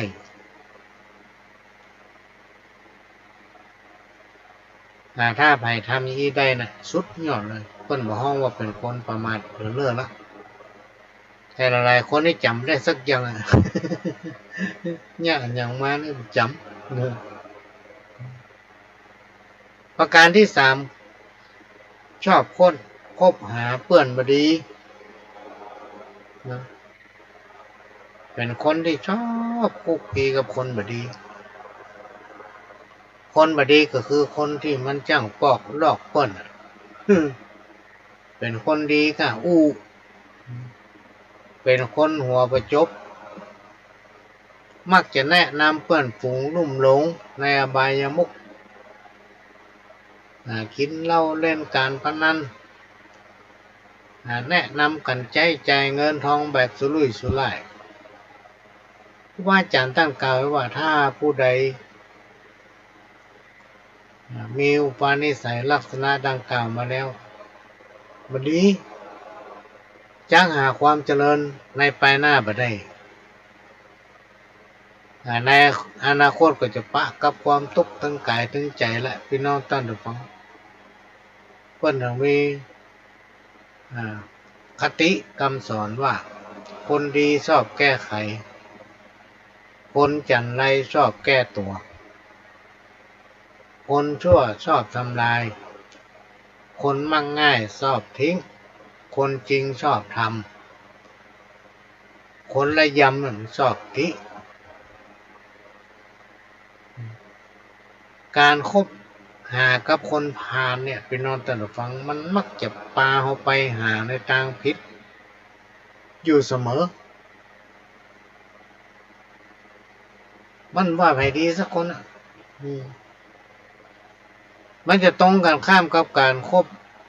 นักปราชญ์ราชบัณฑิตด้านผู้ฮู้เนี่ยเพิ่นจะพาเขาไปหาผลคบกับคนบดีคบกับคนชั่วจะพาตัวเฮาเนี่ยอับจนเพราะฉะนั้นถ้าเฮาจะคบคนควรคิดไว้ให้ดีแนะนำมาฝากสุขและทุกข์อยู่ที่ใจถ้าเฮายึดถือก็เป็นทุกข์ถ้าเฮาไม่ยึดถือก็เป็นสุขอันนี้เป็นข้อธรรมะที่ครูบาอาจารย์เพิ่นเคยไว้พี่น้องท่านฟังจำแล้วก็มาฟังผู้ใดก่อกรรมกระทำชั่วหยาบบาปหนานักบ่ฮู้จักทำดีเพื่อชีวิตสร้างแต่บาปกรรมหันไผผู้ใดทำดีก็พอเป็นเรื่องผิดอุปมาเป็นเหมือนคนตาบอดเป็นคนที่เบาปัญญาพี่น้องท่านฟังเป็นคนที่เบาปัญญาเพิ่นทำอย่างไม่ต้องว่าดีสักอย่าง อันศีลธรรมนำคนโพ้นทางผิดนำคนฮู้จักคิดฮู้จักทำฮู้จักสำนึกอันศัตรูหมู่คนพาลมักจะคอยทำกรอกกิ้งดังลิงหลอกมักอู้ย้อนยอกกลับไปกลับมาบ่จริงใจบ่แน่นอนหน้าเบื่อหน่ายคนไร้ความคิดชอบคิดในสิ่งที่ตรงกันข้ามชอบก่อความสับสนชอบคดเคี้ยวยุคนเปิ้นเบียดเบียนกันเหมือนคนที่สิ้นศีลธรรมพี่น้องท่านผู้ฟังบ่เอาคำสอนมานำวิถีศีล5ข้อก็ดีธรรมะข้อดีๆที่เพิ่นบอกให้เอาไปประยุกต์ใช้กับการประกอบสมาชีพในชีวิตประจำวันมันสนใจ ในที่สุดพี่น้องท่านฟังคนประเภทนี้จะต้องปะกับความลำเค็ญมีทุกข์ตั้งใจไปตลอดหาความสุขบ่ได้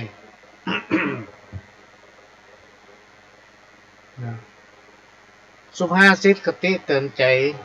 สังคมใดอยู่ร่วมกันแบบขาดน้ำใจหรือว่าแรงน้ำใจซึ่งกันและกันโบราณกล่าวไว้ว่าเป็นเหมือนอยู่ในโลกแคบอยู่ในโลกแคบ มากับมีคนคนหนึ่งเคยอู้ไว้ผู้หลวงจำได้นอนวันเนี้ยพี่น้องท่านฟังเพิ่นตายไปแล้วเพิ่นว่าอยู่ที่ไหนก็จ้างเด้ออย่าไปเฮ้อมันเหมือนเขียดหรือว่ากบอยู่ในกะลา ว่าตัวเฮาเนี่ยพี่น้องท่านฟังเฮาต้องฉลาดต้องมีไหวพริบปฏิภาณจะไปทำตัวเหมือนกบอยู่ในกระโหลกมะพร้าวหัวคนเนี่ยในให้มันแคบบางทีมันสงสัยโลกเขาไม่กว้างขนาดไหนลูกยืนขึ้นหัวทิ่มกระโหลก อ๋อมันสูงตัวเอียโลเหยียดตัวไปเหยียดตัวมามันกว้างตัวเอียมาได้คนห้องลวงในกระโหลกมะพร้าวถ้าออกมาเงา เพราะนั้นมีคนคนนี้แต่เพิ่นตายไปแล้วนะเพิ่นอู้ว่าจะไปลวกในกระโหลกมะพร้าวลวกในกระลามะพร้าวคิดจึงวันเนี้ยเป็นน้องตั้งแต่ฟังเฮาจะต้องอยู่กับความจริงนี่จริงเนี่ยมันยากคนเราจะต้องอยู่กับความจริงคนหันแก้ตัวคนจัดอยู่ในประเภทเป็นคนที่สกปรกในสังคมยุคปัจจุบันมันมีการพัฒนาไปก้าวไกลเขาจะต้องพัฒนาตัวเฮาเพื่อมันก้าวไปที่เป็นว่าสักกว้างไปเพื่อทัดเทียมกับอย่างต่างๆที่พัฒนาไปรุ่นหน้าเนี่ยพี่น้องท่านผู้ฟังเขาอยากจะพบปะกับความสุขอย่างให้ครอบครัวของตนเองอยู่สุขสบายรวมไปถึงลูกถึงหลานถึงยังสัพพะเนี่ยพี่น้องท่านผู้ฟังเขาจะต้องเร่งสร้างบุญกุศลไปเรื่อยๆจะไปให้มันรวยจะไปให้มันห่างจะไปให้มันขาดและจะไปเสียดายจะไปคิดก็จะเอาอย่างเดียวฮื้อตานพ่องและสิ่งที่เฮาฮื้อตานไปทำบุญไปมันก็จะพลิกย้อนกลับมาหาเฮาก็จะทำให้เฮานั้นบังเกิดความอยู่เย็นเป็นสุขนะอันนี้ก็มาโอ้ฟังทำมันอย่างกระจ้างเถอะพี่น้องท่านผู้ฟังมันจะมีประสิทธิภาพได้นะจะต้องมีคนร่วมกันคิดร่วมกันทำนะร่วมกันหู้ต้องมีคนหู้หลายๆคนนะเขาจะต้องมีผู้ร่วมงานที่ดีหากมีเพื่อนหรือมิตรสหายที่ดีจะทำให้กิจการงานนั้นๆเกิดความรุ่งเรืองและมีความก้าวหน้าที่เป็นห้องว่าความเจริญก้าวหน้าแต่มันจะตรงกันข้ามถ้าเฮาประคบขาหาสมาคมกับสหายหรือเพื่อนฝูงที่บดี อันนั้นพี่น้องท่านผู้ฟังมันจะเป็นเหตุที่จะพาเขานั้นล่มจมในอนาคตแข่งอย่างแข่งได้แข่งบุญวาสนาโบราณอาจารย์กล่าวไว้ว่าแข่งกันมาได้นะตาวินาพอหน้ามาหันเหมือนกับกรรมเก่าที่เปิ้นว่าไว้นะ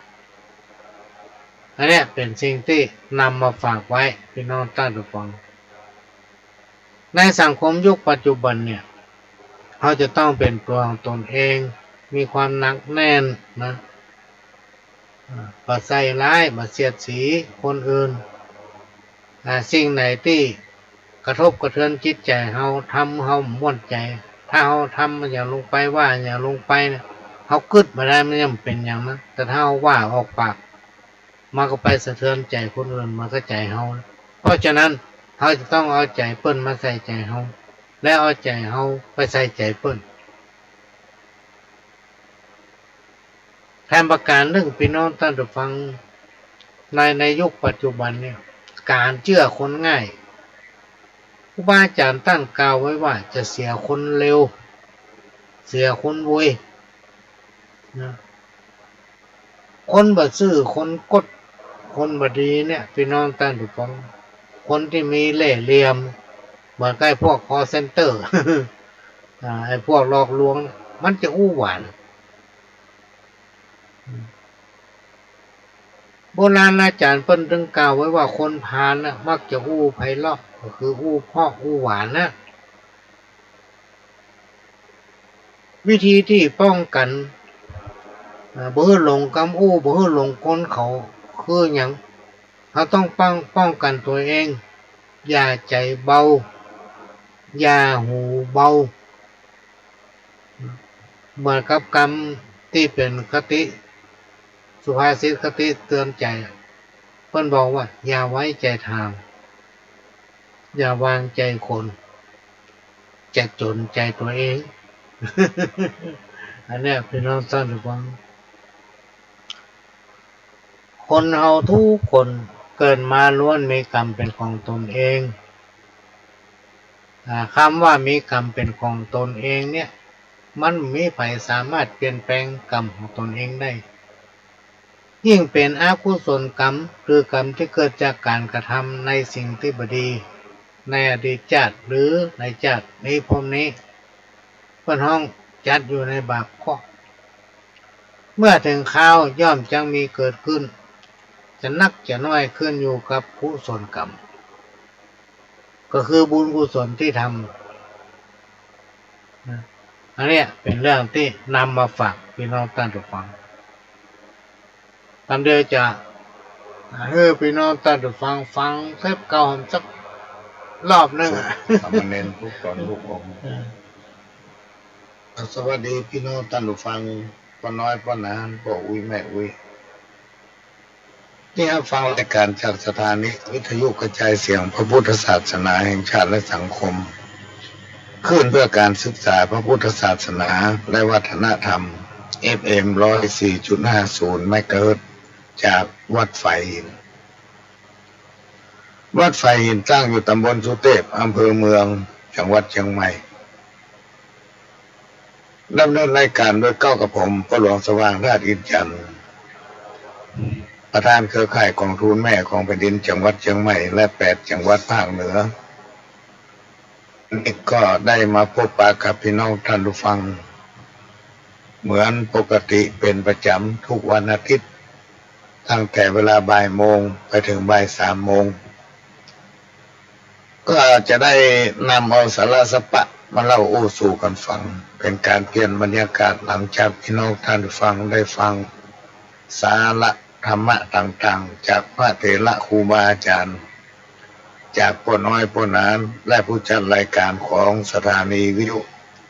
วัดไฟหิน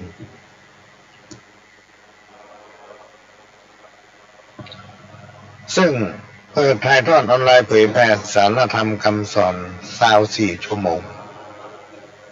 ช่วงนี้ก็เอามาเปลี่ยนบรรยากาศฟังขโยมเก่าอู้ก็จะได้นำเอาสาระสปะร้อยอ่านปันเรื่องมาเล่าอู้สู่กันฟังท่านที่หูแล้วจะได้หูแถมท่านที่บ่เคยหูก็จะได้หูเป็นรายการที่เจ้าบ้านพี่น้องท่านผู้ฟังมาจัดรายการพบปะเป็นกู้เป็นทีมพวกอุ้ยแม่อุ้ยเป็นกู้เป็นทีมเถระครูบาอาจารย์ที่ว่างเว้นจากภารกิจก็มานั่งฟังขโยมเก่าอู้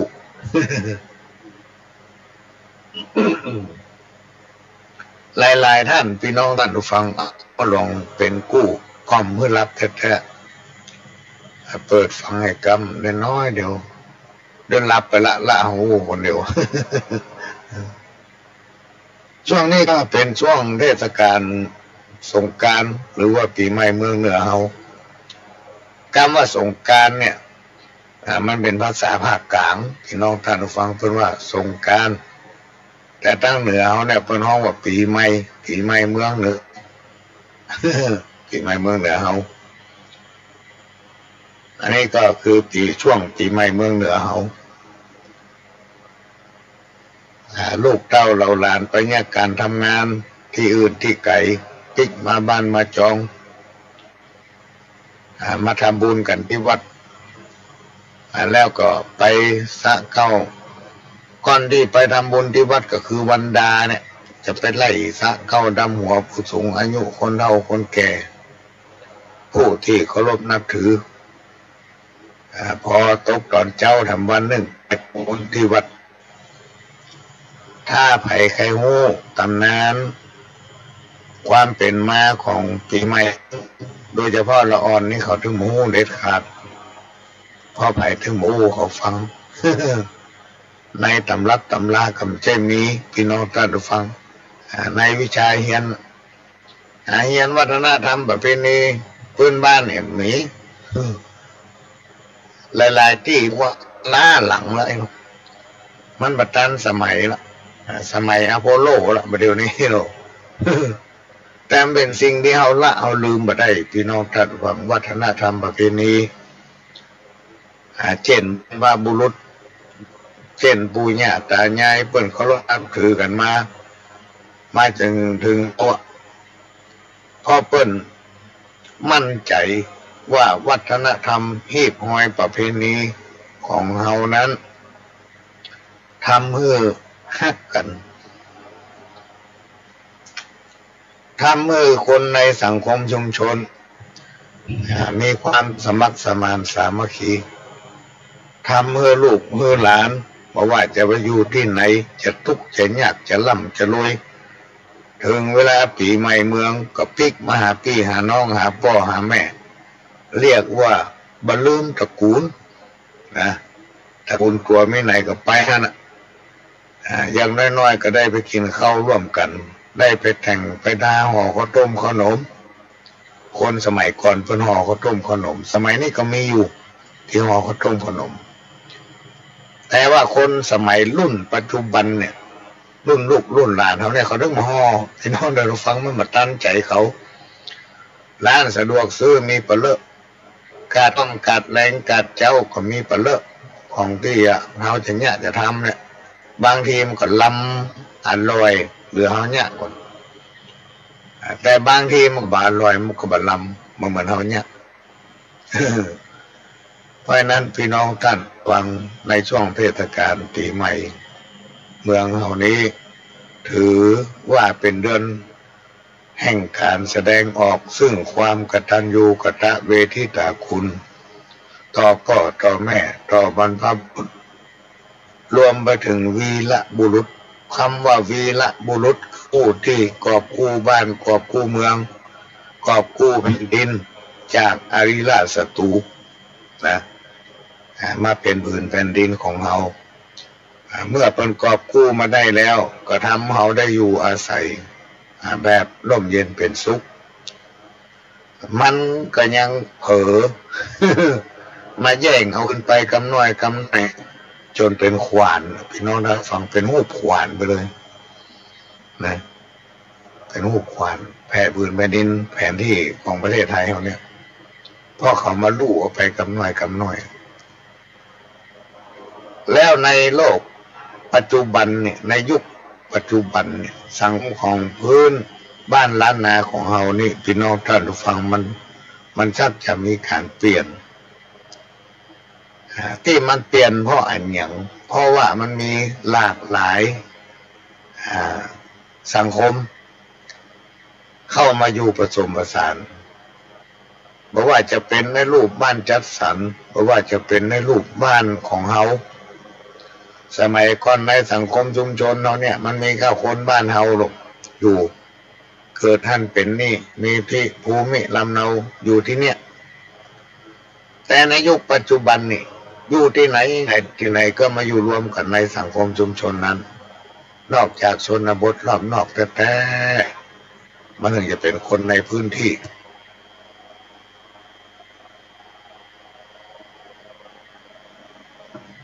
เมื่อมีการมาอยู่รวมกันอย่างหลากหลายประเพณีหีบหอย หรือว่าวัฒนธรรมที่เราเคยปฏิบัติมันก็เริ่มแม่ไปแปรไปพี่น้องท่านผู้ฟังแปรไปเปลี่ยนของเปิ้นไป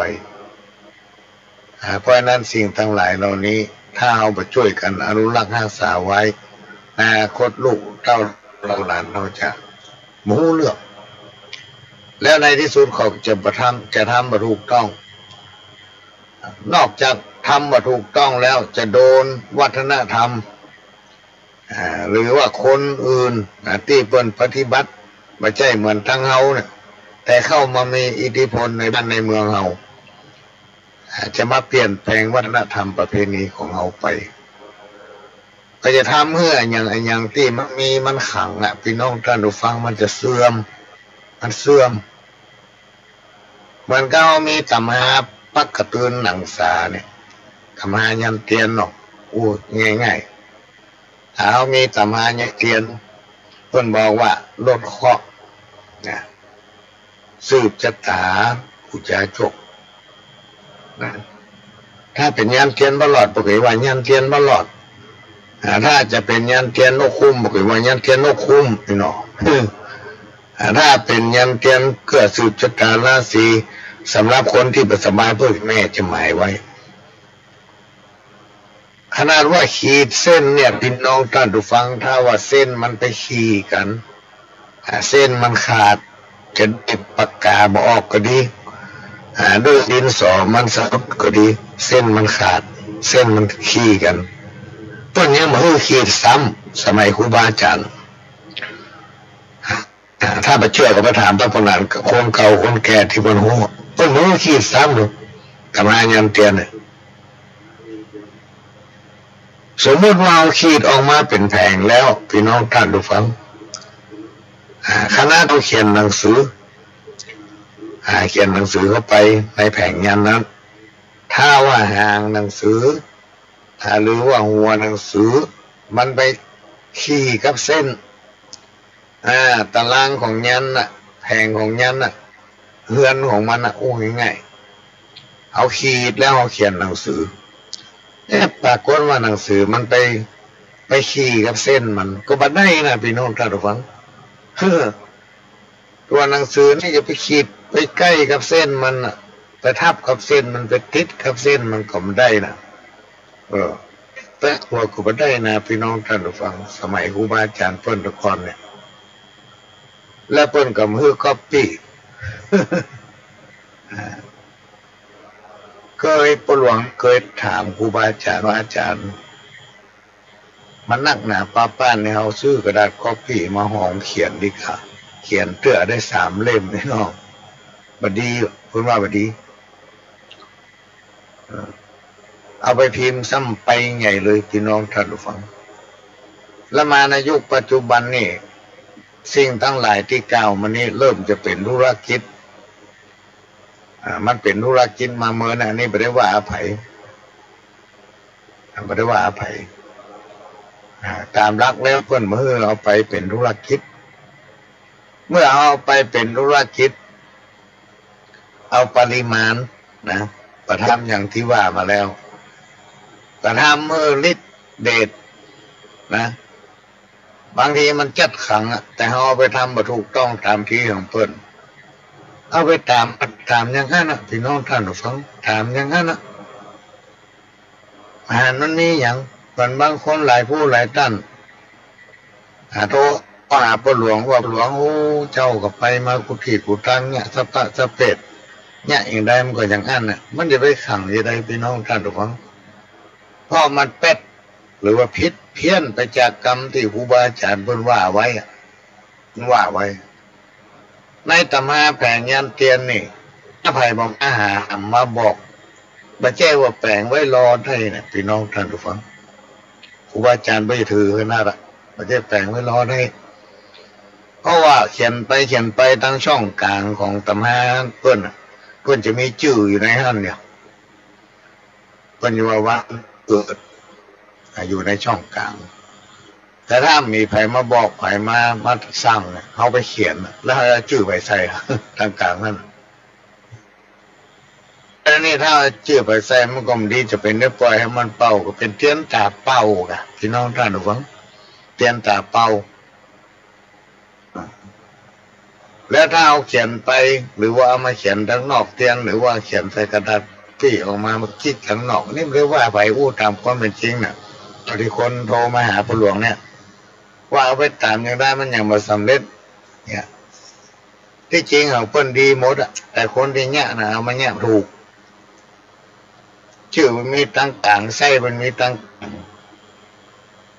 แล้วเอาไปเขียนชื่อเสร็จตั้งมันจะเกิดผลอย่างถ้าดูฟังตามเทียนตาเปล่า มีคนโทรมาหาอย่างไรบางคนโหล่นมาขอเทียนสัก2-3 เล่มเลยเอาไปจ้างเอาเทียนอย่างต้องไข่ยังไง เพื่อนสร้างกันไว้เป็นเดือนพี่น้องท่านดูฟังปัจจัยเนี้ยไปเลยถ้าถามคนที่เพื่อนหูแท้ๆเพราะฉะนั้นของทั้งหลายเราเนี้ยมันปัจจัยเสื่อมมันบัดซื้อมันมีอยู่ของเก่านะแต่คนที่เนี้ยนะเอาไปทำบัตรถูกเอาไปทำบัตรถูกเองท่านคนที่จะถือหรือว่าจะปฏิบัติตนที่พึ่งที่เองต่อคนอื่นได้เนี่ยอันนี้ไม่ได้ว่าให้แผ่นพี่น้องท่านผู้ฟังอู้ตามความคิดหันตัวเก่าที่เคยได้ยินได้ฟังมาถ้ามีคนโทรมาหาการที่เราจะเป็นที่พึ่งที่เองต่อไปได้เนี่ยพี่น้องท่านผู้ฟังจะไปถามไปก็ถามด้วยพอหลวงวางอู้ถูกกอเดียว คนนั้นจะต้องมีศีลมีธรรมพี่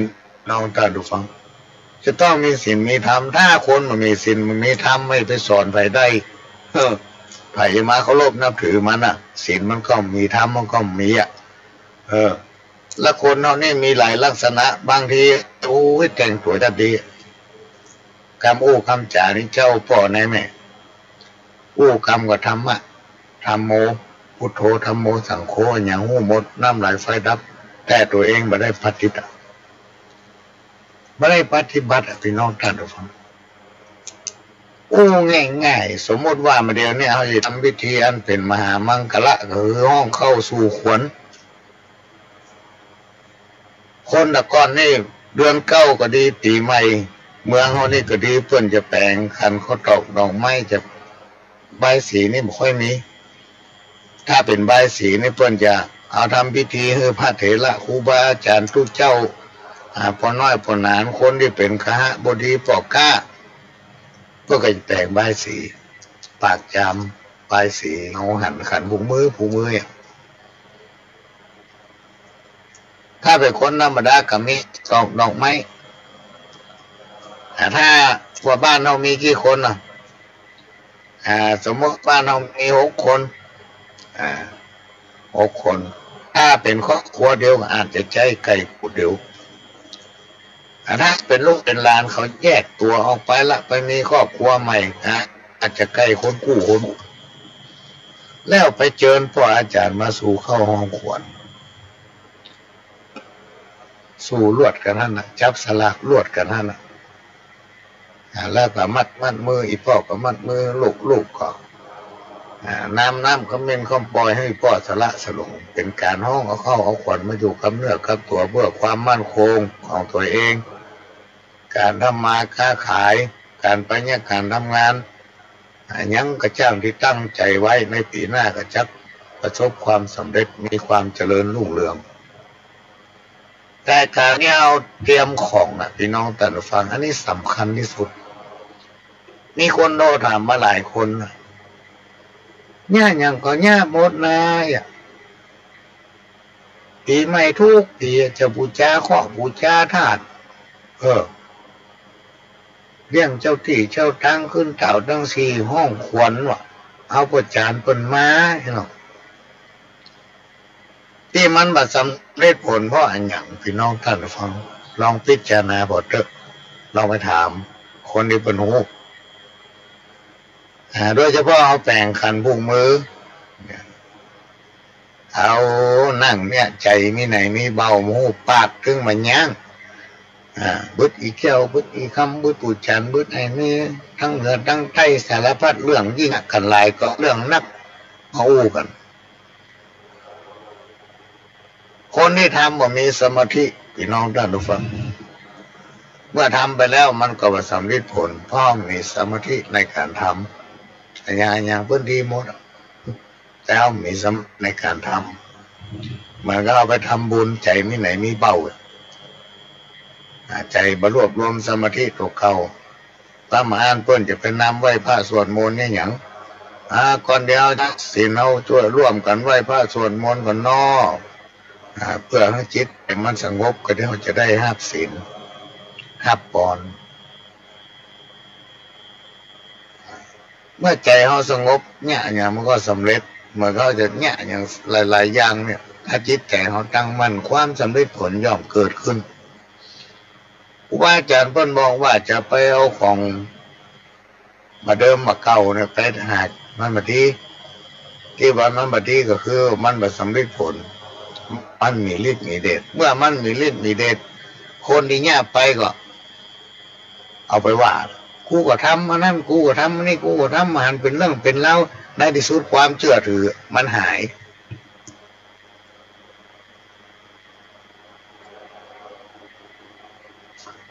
ความเชื่อถือมันหายเมื่อขนาดระดับเฮายังความเชื่อถือหายแล้วละอ่อนมันจะไปเชื่ออย่างพี่น้องท่านผู้ฟังเพราะฉะนั้นการจะทำอย่างกระจ่างอยู่ที่ในใจเฮาจะต้องมีสมาธิมีความตั้งมั่นนะมันก็จะสำเร็จถ้าเดียวตั้งใจกิจกรรมได้ก็ตามพี่น้องท่านผู้ฟังถ้ามันเป็นมงคลอันที่มันจะเป็นมงคลถ้าเป็นของพ่อหลวงนี่นะพ่อหลวงจะฝึกกรรมครูบาอาจารย์อย่างเงี้ยคนเดียวหมด ถ้าคน10 คนมานั่งเงี้ยโดยกันมันก็มี10 เรื่องมาอู้กันในฮั่นนะถ้ามันเป็นมงคลมันก็เป็นมงคลละ และสิ่งที่ทำไปเหมือนกับไม่ได้ทำความสำเร็จฤทธิ์เดชมันก็มีเพราะนั้นเราต้องมีสมาธิในสมัยก่อนเนี่ยพี่น้องท่านผู้ฟังครูบาอาจารย์เพิ่นยังบอกแม้แต่ศาลเจ้าที่หอเจ้าที่เนี่ย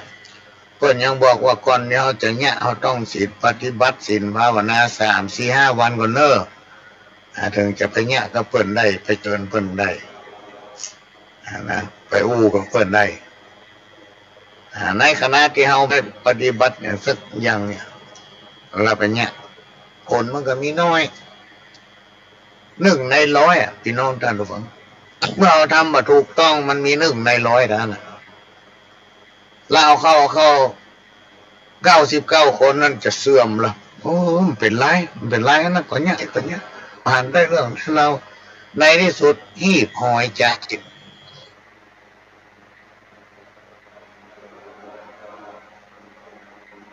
มันทำถูกต้องมันช่วยกันแท้ทำก็ทำแท้เวลาประทำพอถึงประทำละเนี่ยอันนี้ก็เป็นเรื่องที่นำมาฝากและสมัยปัจจุบันเนี่ยมันยากกันไปเลยนะบางคนหูพ่องหูพ่องก็มาเลี่ยมอันนี้ประทุกอันนั้นประทุกหันได้บ้านเหลือดำอย่างนี้เอามันงามว่าที่จริงตัวก็ไม่ได้มีพื้นฐานเลยสักอย่างต้องหรอกไปหันแห่มาแล้วก็เอามาแม่ตัวเปิ้ลเนี่ยถ้าเปิ้ลบรรทุกมันก็บรรทุกด้วยกันหมดกันพี่น้องท่านผู้ฟังอันนี้เป็นสิ่งที่เขามองข้ามมาได้เขามอง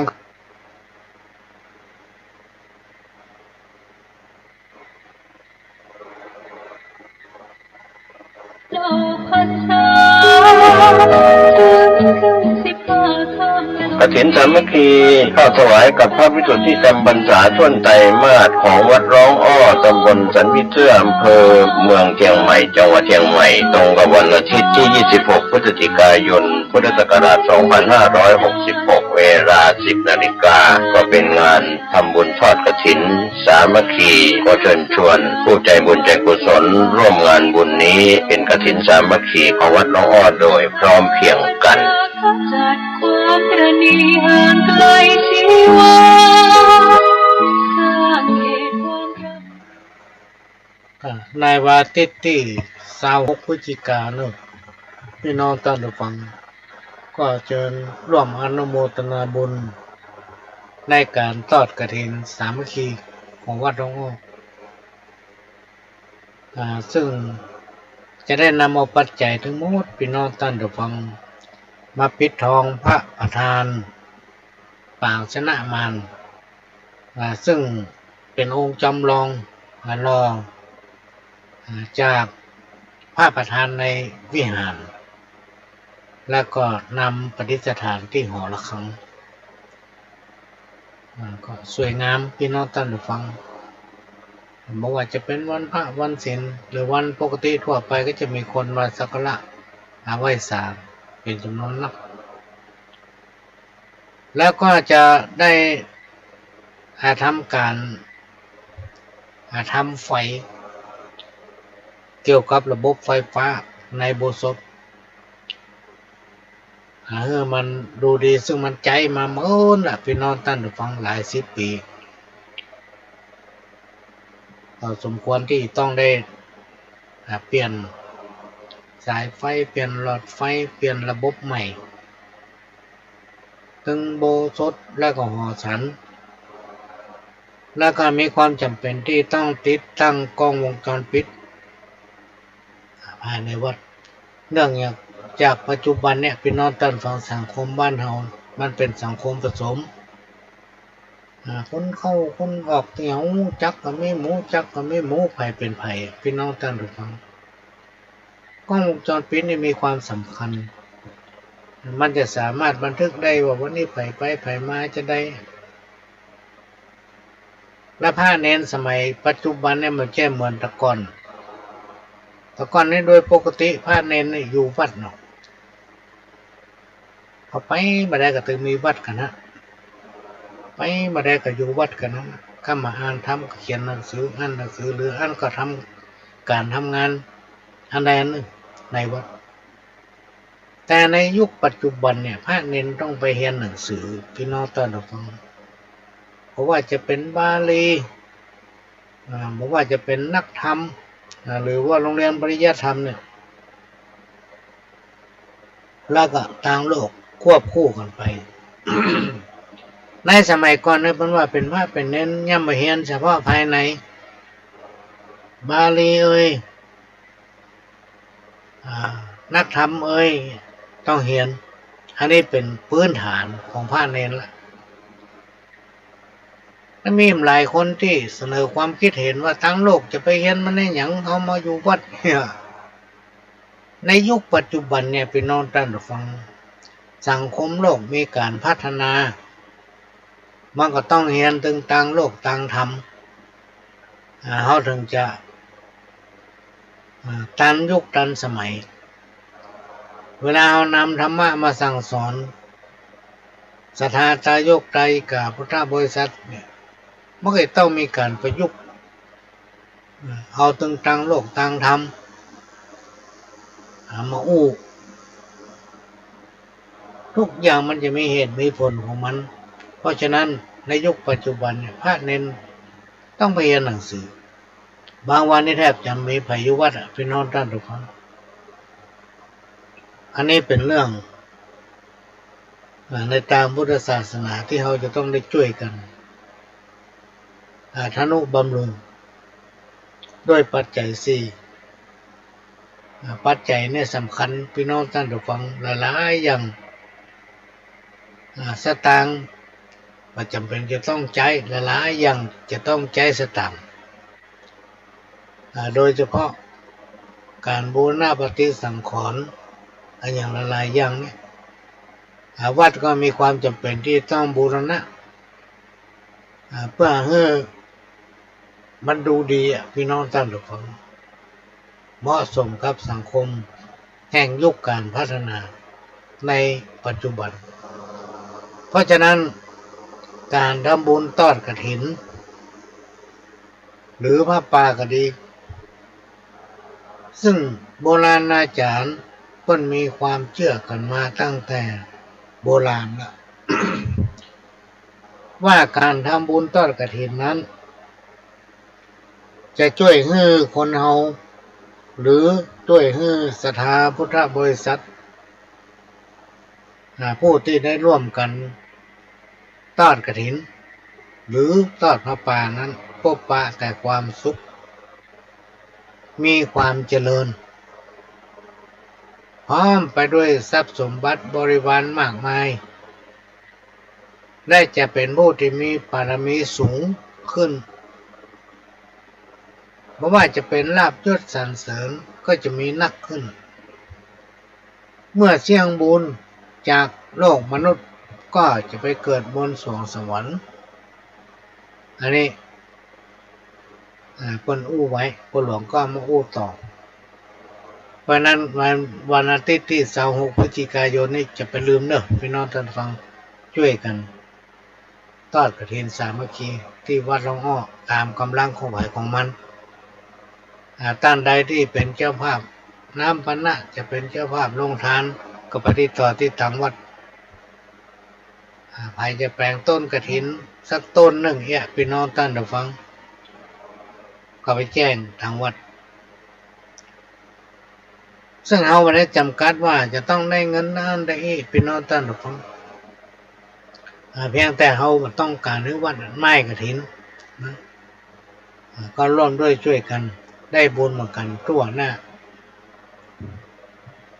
แล้วก็จะมาโอ้ถึงเรื่องการทำสมาธิ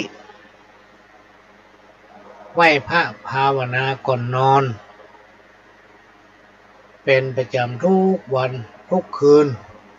ก่อนที่เขาจะนอนครูบาอาจารย์ตั้งกล่าวว่าจะช่วยทำให้จิตใจของเขานั้นเจริญงอกงามรับดีบ่ฝันหายการไหว้พระสวดมนต์เปรียบเหมือนน้ำทิพย์ ช่วยหล่อเลี้ยงจิตใจทำให้จิตใจเป็นสุข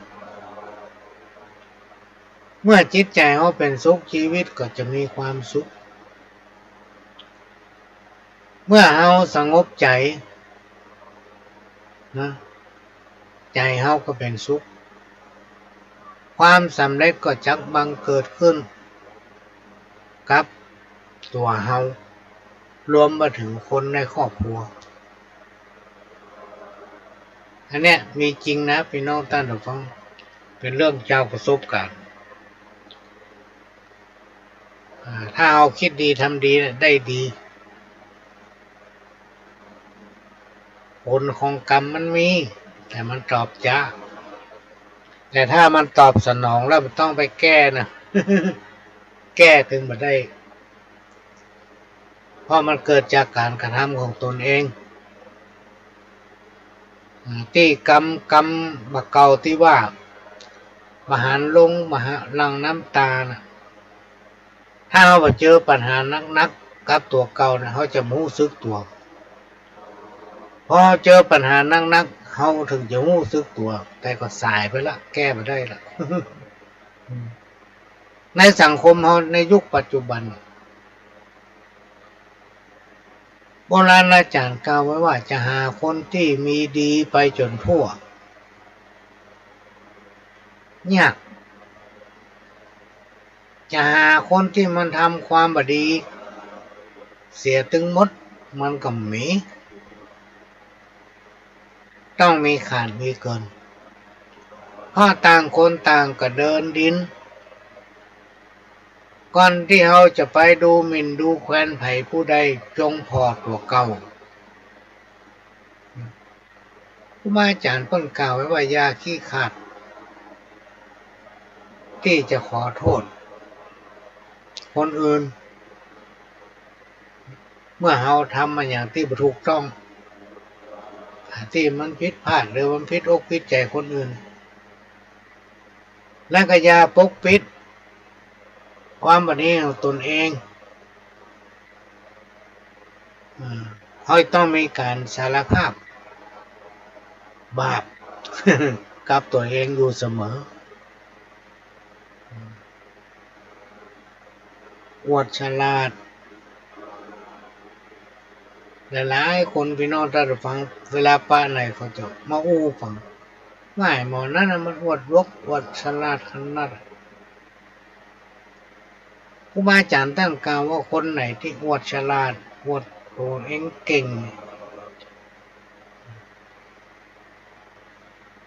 แต่ที่จริงน่ะคนที่อวดตัวว่าตัวเองฉลาดกว่าคนอื่นทั้งหมดน่ะคนคนเนี้ยคือคนที่โง่เขาที่ครูบาอาจารย์เพิ่นกล่าวไว้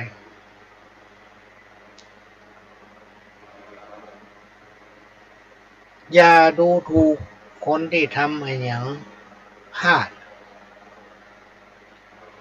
หรือคนที่เป็นด้อยกว่าเขาอย่าคาดเดาในสิ่งที่เขาหูบ่แท้หูบ่จริงจงให้ความสำคัญกับสิ่งที่อยู่ตรงหน้าเขาก่อนที่เวลามันจะพลาดเอามันจากเขาไป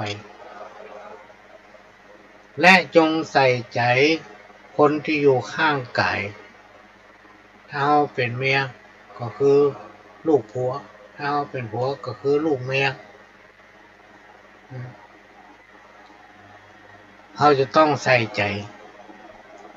เขาก่อนที่จะมีภัยอยู่ข้างเขาเป็นห้องตั้งถูกปะ คนที่ฉลาดมักจะอู้หรือว่าพูดน้อยคนที่ฉลาดน้อยมักจะอู้หรือพูดนักคือพูดมากคนที่บ่ฉลาดมักจะอู้เหมือนย้างคนที่บ่ฉลาดอู้ถึงเหมือนย้าง อู้พัฒนาติ๊กเฮาป้าเฮาจนขี้ข้านฟังต้องการข้ามกับคนที่เปิ้นหูเปิ้นฉลาดสุดๆพี่น้องท่านผู้ฟังเวลาป้าไผอู้อย่างกันที่ไหนเปิ้นจะหยุดฟังแล้วก็หนีไปทานศีลภาวนาทานศีลภาวนาการทำความดีทั้ง3ประการนี้ทำให้ชีวิตของคนเฮามีความเจริญรุ่งเรืองยิ่งขึ้นบุญกุศลจะหนุนทำให้บุญเก่าที่สร้างไว้แต่ปางก่อนส่งผลมาถึงตัวเฮาพี่น้องท่านทุกท่านมันจะทำให้คนผู้ที่ปฏิบัติได้นั้นแคล้วคลาดจากอุปสรรคปัญหานานาประการจะประสบความเจริญรุ่งเรืองในหน้าที่การงานในสังคมและครอบครัวสืบไปพี่น้องท่านฟังเนี่ยครูบาอาจารย์เพิ่นอู้ไว้กามาอู้ฟัง กามาอู้ฟัง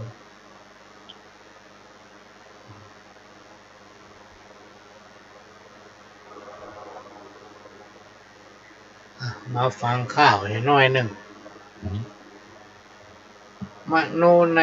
หัวใจผู้ลุก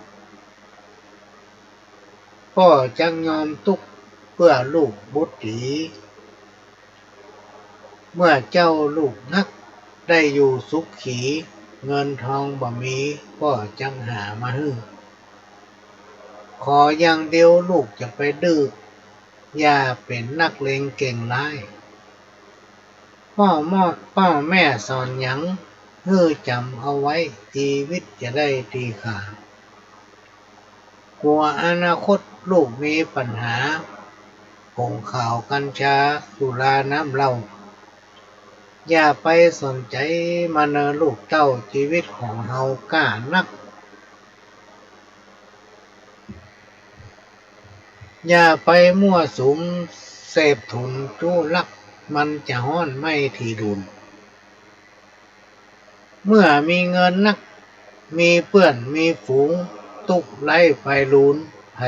บ่พอหน้า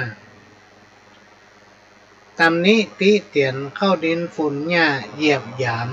นินทาว่าซ้ำตึงบ่มีไผจักมาช่วยกำเขาหนีหน้าไปเลยฟังกำป่อเตอคนดีป่อเฮ้ยกันไข่สะเบยฟังเนอลูกเต้าทรัพย์อยู่ในดินสินอยู่ในหญ้าป่าอยู่ในนาแม่น้ำท ถ้าเอาขยันบ่เกียจบ่ค้านตึงบ่สายกั้นเนินไหนจิตใจมานะดิ้นรนขวนขวายอุตสาห์ทำไปเตื้อเล็กเตื้อน้อย ความยากความไร้เดียงสาปัญญาก็น้อยประสบการณ์มีมานักยกทุกโขโลกาภิวัตน์หลอกแมงเม่าเข้าของไฟสิ่งยั่วยุมีมากเหลือหลายอย่าหลงงมงายเนิ่นนายลูกเต้าอันนี้เป็นกรรมข้าวที่มีคติสอนใจคนที่ชอบทำตัวว่างๆกลางถนน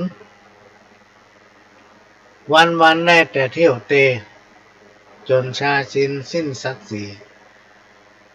แม้นขวดเปล่าซื้อหากล้ายังมี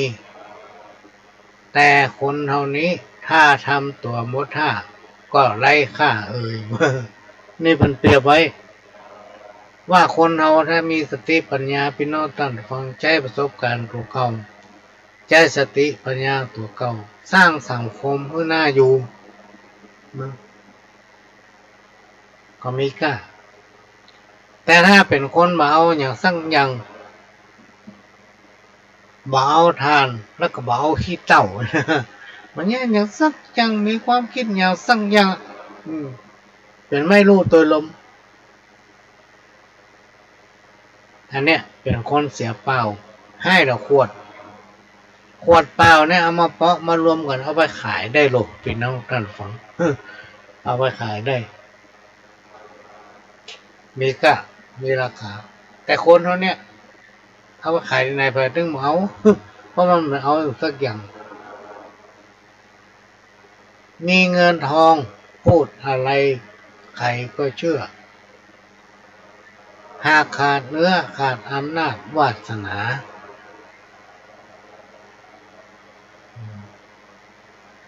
จักติดขัด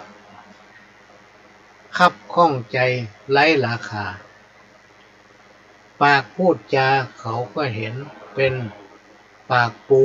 นี่นะกรรมทำกรรมนึกพี่น้องท่านฟังน่าคิดคนว่าถึงตาบอดไม่แย่พอแก้ไขเปลี่ยนตาใหม่เรืองรองก็มองเห็นแต่ถ้าใครเป็นคนและเป็นคนใจบอด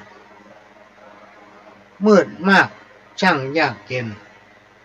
ที่จะเห็นเปลี่ยนให้เป็นใจงามเนี่ยคนว่าถ้าใจบอด เนี่ยอย่าได้กระจังจะมาเปลี่ยนให้ใจมันงามมันถึงยากคุณสมบัติลูกที่ดีก็จะต้องมีความกตัญญูรู้จักบุญคุณพ่อแม่กตเวทีตอบแทนบุญคุณของตั้งหน้าที่ของบุตรก็คือการเลี้ยงดูเอาใจใส่พ่อแม่ทั้งทางกายและทางวาจาช่วยเหลือแบ่งเบาภาระพ่อแม่บ่ทำตัวให้เกิดความเสื่อมเสียแก่วงตระกูลบ่ทำให้พ่อแม่ต้านทุกข์ใจประพฤติตนเป็นคนดีเพื่อสมกับเป็นทายาทของพ่อของแม่รู้จักฮักกันนะและเมื่อพ่อแม่ล่วงลับไปแล้วทำบุญอุทิศส่วนบุญส่วนกุศลนั้นให้ท่าน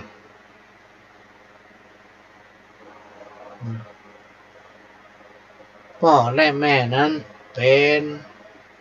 เทวดาคนแรกของลูกพ่อและแม่นั้นเป็นครูคนแรกของลูกพ่อและแม่นั้นเป็นพระพรหมของลูกพ่อและแม่ทำหน้าที่ห้ามปรามลูกๆบ่ให้กระทำความบดีคอยอบรมสั่งสอนลูกๆให้เป็นคนดีเสริมสร้าง ส่งเสริมให้ลูกๆได้ศึกษาเล่าเรียนพ่อและแม่เป็นธุระให้ลูกทุกอย่างพี่น้องท่านทุกคนแม้กระทั่งเป็นชีวิตเพื่อกับลูกๆประการสำคัญพ่อและแม่ยังเป็นตู้ ATM ให้ลูก สามารถกดได้ตลอดไปไหนก็กดให้นะ พ่อแม่นี่ประทำให้ลูกผิดหวังความทุกข์ของผู้เป็นพ่อเป็นแม่มีอยู่3ประการคือ1ทุกข์เพราะบ่สามารถมีลูกได้2ทุกข์เพราะลูกเสียชีวิตจากไปข้อที่3ทุกข์เพราะลูกเป็นคนเลวเป็นคนบดีเนี่ยมีอยู่3ข้อ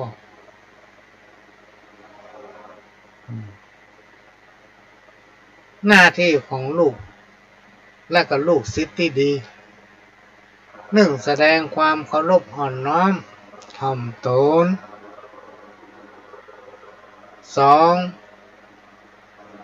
รับใช้ช่วยเหลือแบ่งเบาภาระของครูบาอาจารย์และพ่อแม่3ตั้งใจเล่าเรียน4แสดงความกตัญญูกตเวทิตาคุณต่อพ่อแม่และครูบาอาจารย์5ขยันหาความรู้การศึกษานะพี่น้องท่านผู้ฟังจะต้องตั้งอกตั้งใจศึกษาความรู้จากท่านด้วยความเคารพอ่อนน้อมตั้งใจเรียนหรือขยันเรียนเคารพเชื่อฟังตรงต่อเวลาการปฏิบัติในการอยู่ร่วมกันในสังคมมีจิตใจเอื้อเฟื้อเผื่อแผ่สามัคคีเบาเปรียบซึ่งกันและกันมีความสุภาพอ่อนโยนรักษากฎระเบียบทั้งหมดเนี่ยเป็นน้องท่านผู้ฟังต้องมีการฝึกฝนกันตั้งแต่น้อยไม่ใช่รอจนใหญ่พอมันใหญ่ขึ้นมาน่ะมันแก้ไขไม่ได้มันดัดยาก บางคนจี้ลูกลูกเนี่ยยังไผว่าลูกคนได้โคตรแล้วในที่สุดพอตัวมดสภาพของความเป็นคนหรือว่าตายไปลูกมันก็แย่อย่างไปได้สักอย่างข้ออย่างมันเพื่อลูกมันแย่อย่างเหมือนนิทานชาดกที่เศรษฐี2ผัวเมียมีเงินขนาดแต่ลูกมันบ่เอาขี้เต้ากินเงี้ยวมีเงินมีคำถูกได้เอาฝังไว้ปืนบ้านหัวลูกมันเอาไปเสี่ยงนะตายไปแล้วก็ได้มาเฝ้าเงินท่านหนู ลูกมันง่ายหยามจ้างสักอย่างใจเงินมัดจะกินก็ใจเงินจะไปให้ไปก็ใจเงินพี่น้องท่านหรือเปล่าเพราะว่าไม่ง่ายหยามไปจ้างพ่อแม่ถึงมือง่ายหยามก็ถือว่าเขาเป็นเศรษฐีหายถึงบ่เต้าเขาบ่คิดว่าลูกไปจ้างทำมาหากินแม้แต่ทำเข้าป่าอาหารยังไปจ้างเลยพ่อแม่ไปฮักลูกโดยใจลูกเมื่อลูกเนี่ยอย่างสักอย่างอันนี้เป็นการเข้าใจผิดในการปฏิบัติตนเป็นน้องท่านผู้ฟัง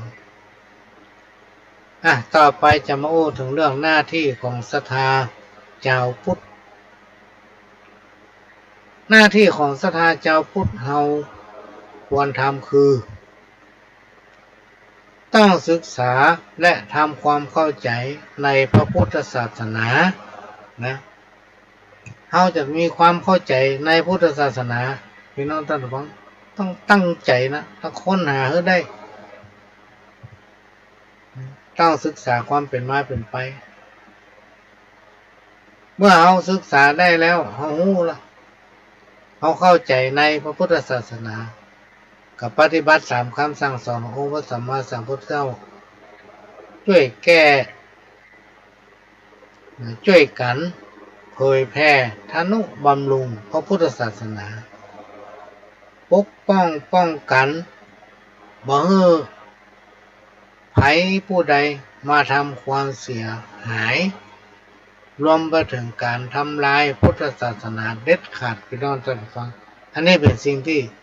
ชาวพุทธเราทั้งหลายจะต้องช่วยกันนะดูแลรักษาป้องระวังอย่าไปให้มันลุกลามเหมือนยาเสพติดแพร่ไปทั่วเลยก็ยับถึงวันกับเสี่ยงสักเตือ เพราะฉะนั้นพระพุทธศาสนานั้นเปรียบเสมือนผ้าขาวที่สะอาดเราจะต้องช่วยกันประใจประเมาเก่งโวกเก่งใจจนผู้ที่นะครับการเคารพยกย่องหลงละเลงสังเกตพอข้าวด้วยพี่น้องท่านผู้ฟังมันจะมีข้าวในทางพุทธศาสนาเนี่ยออกมาเจือแท้เพราะอย่างว่าเมาเหลืองเมาเก่งโวกเก่งใจกันอย่างมาให้ดีคำว่าให้กันมาเตือนกันจะว่าออกไปเขาคิดว่ามันเป็นหน้าที่ของเขาแต่ถ้าทุกคนวางเฉยเห็นเนี่ยพี่น้องท่านผู้ฟังในที่สุดมันจะเป็นภัยขนาดมันเกิดจากที่เราวางเฉยเนี่ยแล้วมันจะเกิดขึ้นในที่เราเคารพพี่น้องท่านผู้ฟัง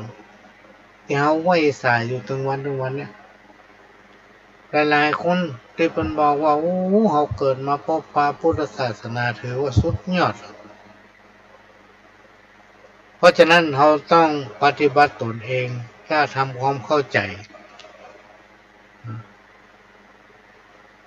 ในพุทธศาสนาเพื่อมันสมกับเราเป็นอุบาสกอุบาสิกามีศรัทธาเลื่อมใสในพุทธศาสนาช่วยกิจกรรมพระพุทธศาสนาเพื่อมันมั่นคง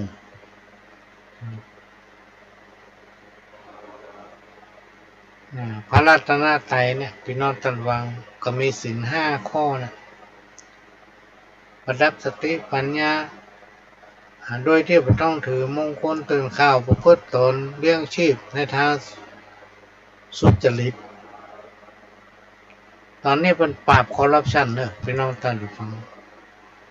มีมาตรการเด็ดขาดนะเพิ่นสั่งให้เป็นวาระแห่งชาติคนบดีเนี่ยเพิ่นบักเก็บรักษาไว้ละพี่น้องท่านฟังพุ่นเอาไปแช่ฮ่องกง เอาไปยัดฮ่องกงมันม่วนกูไปอยู่ในฮ่องกงไปอยู่ในคอก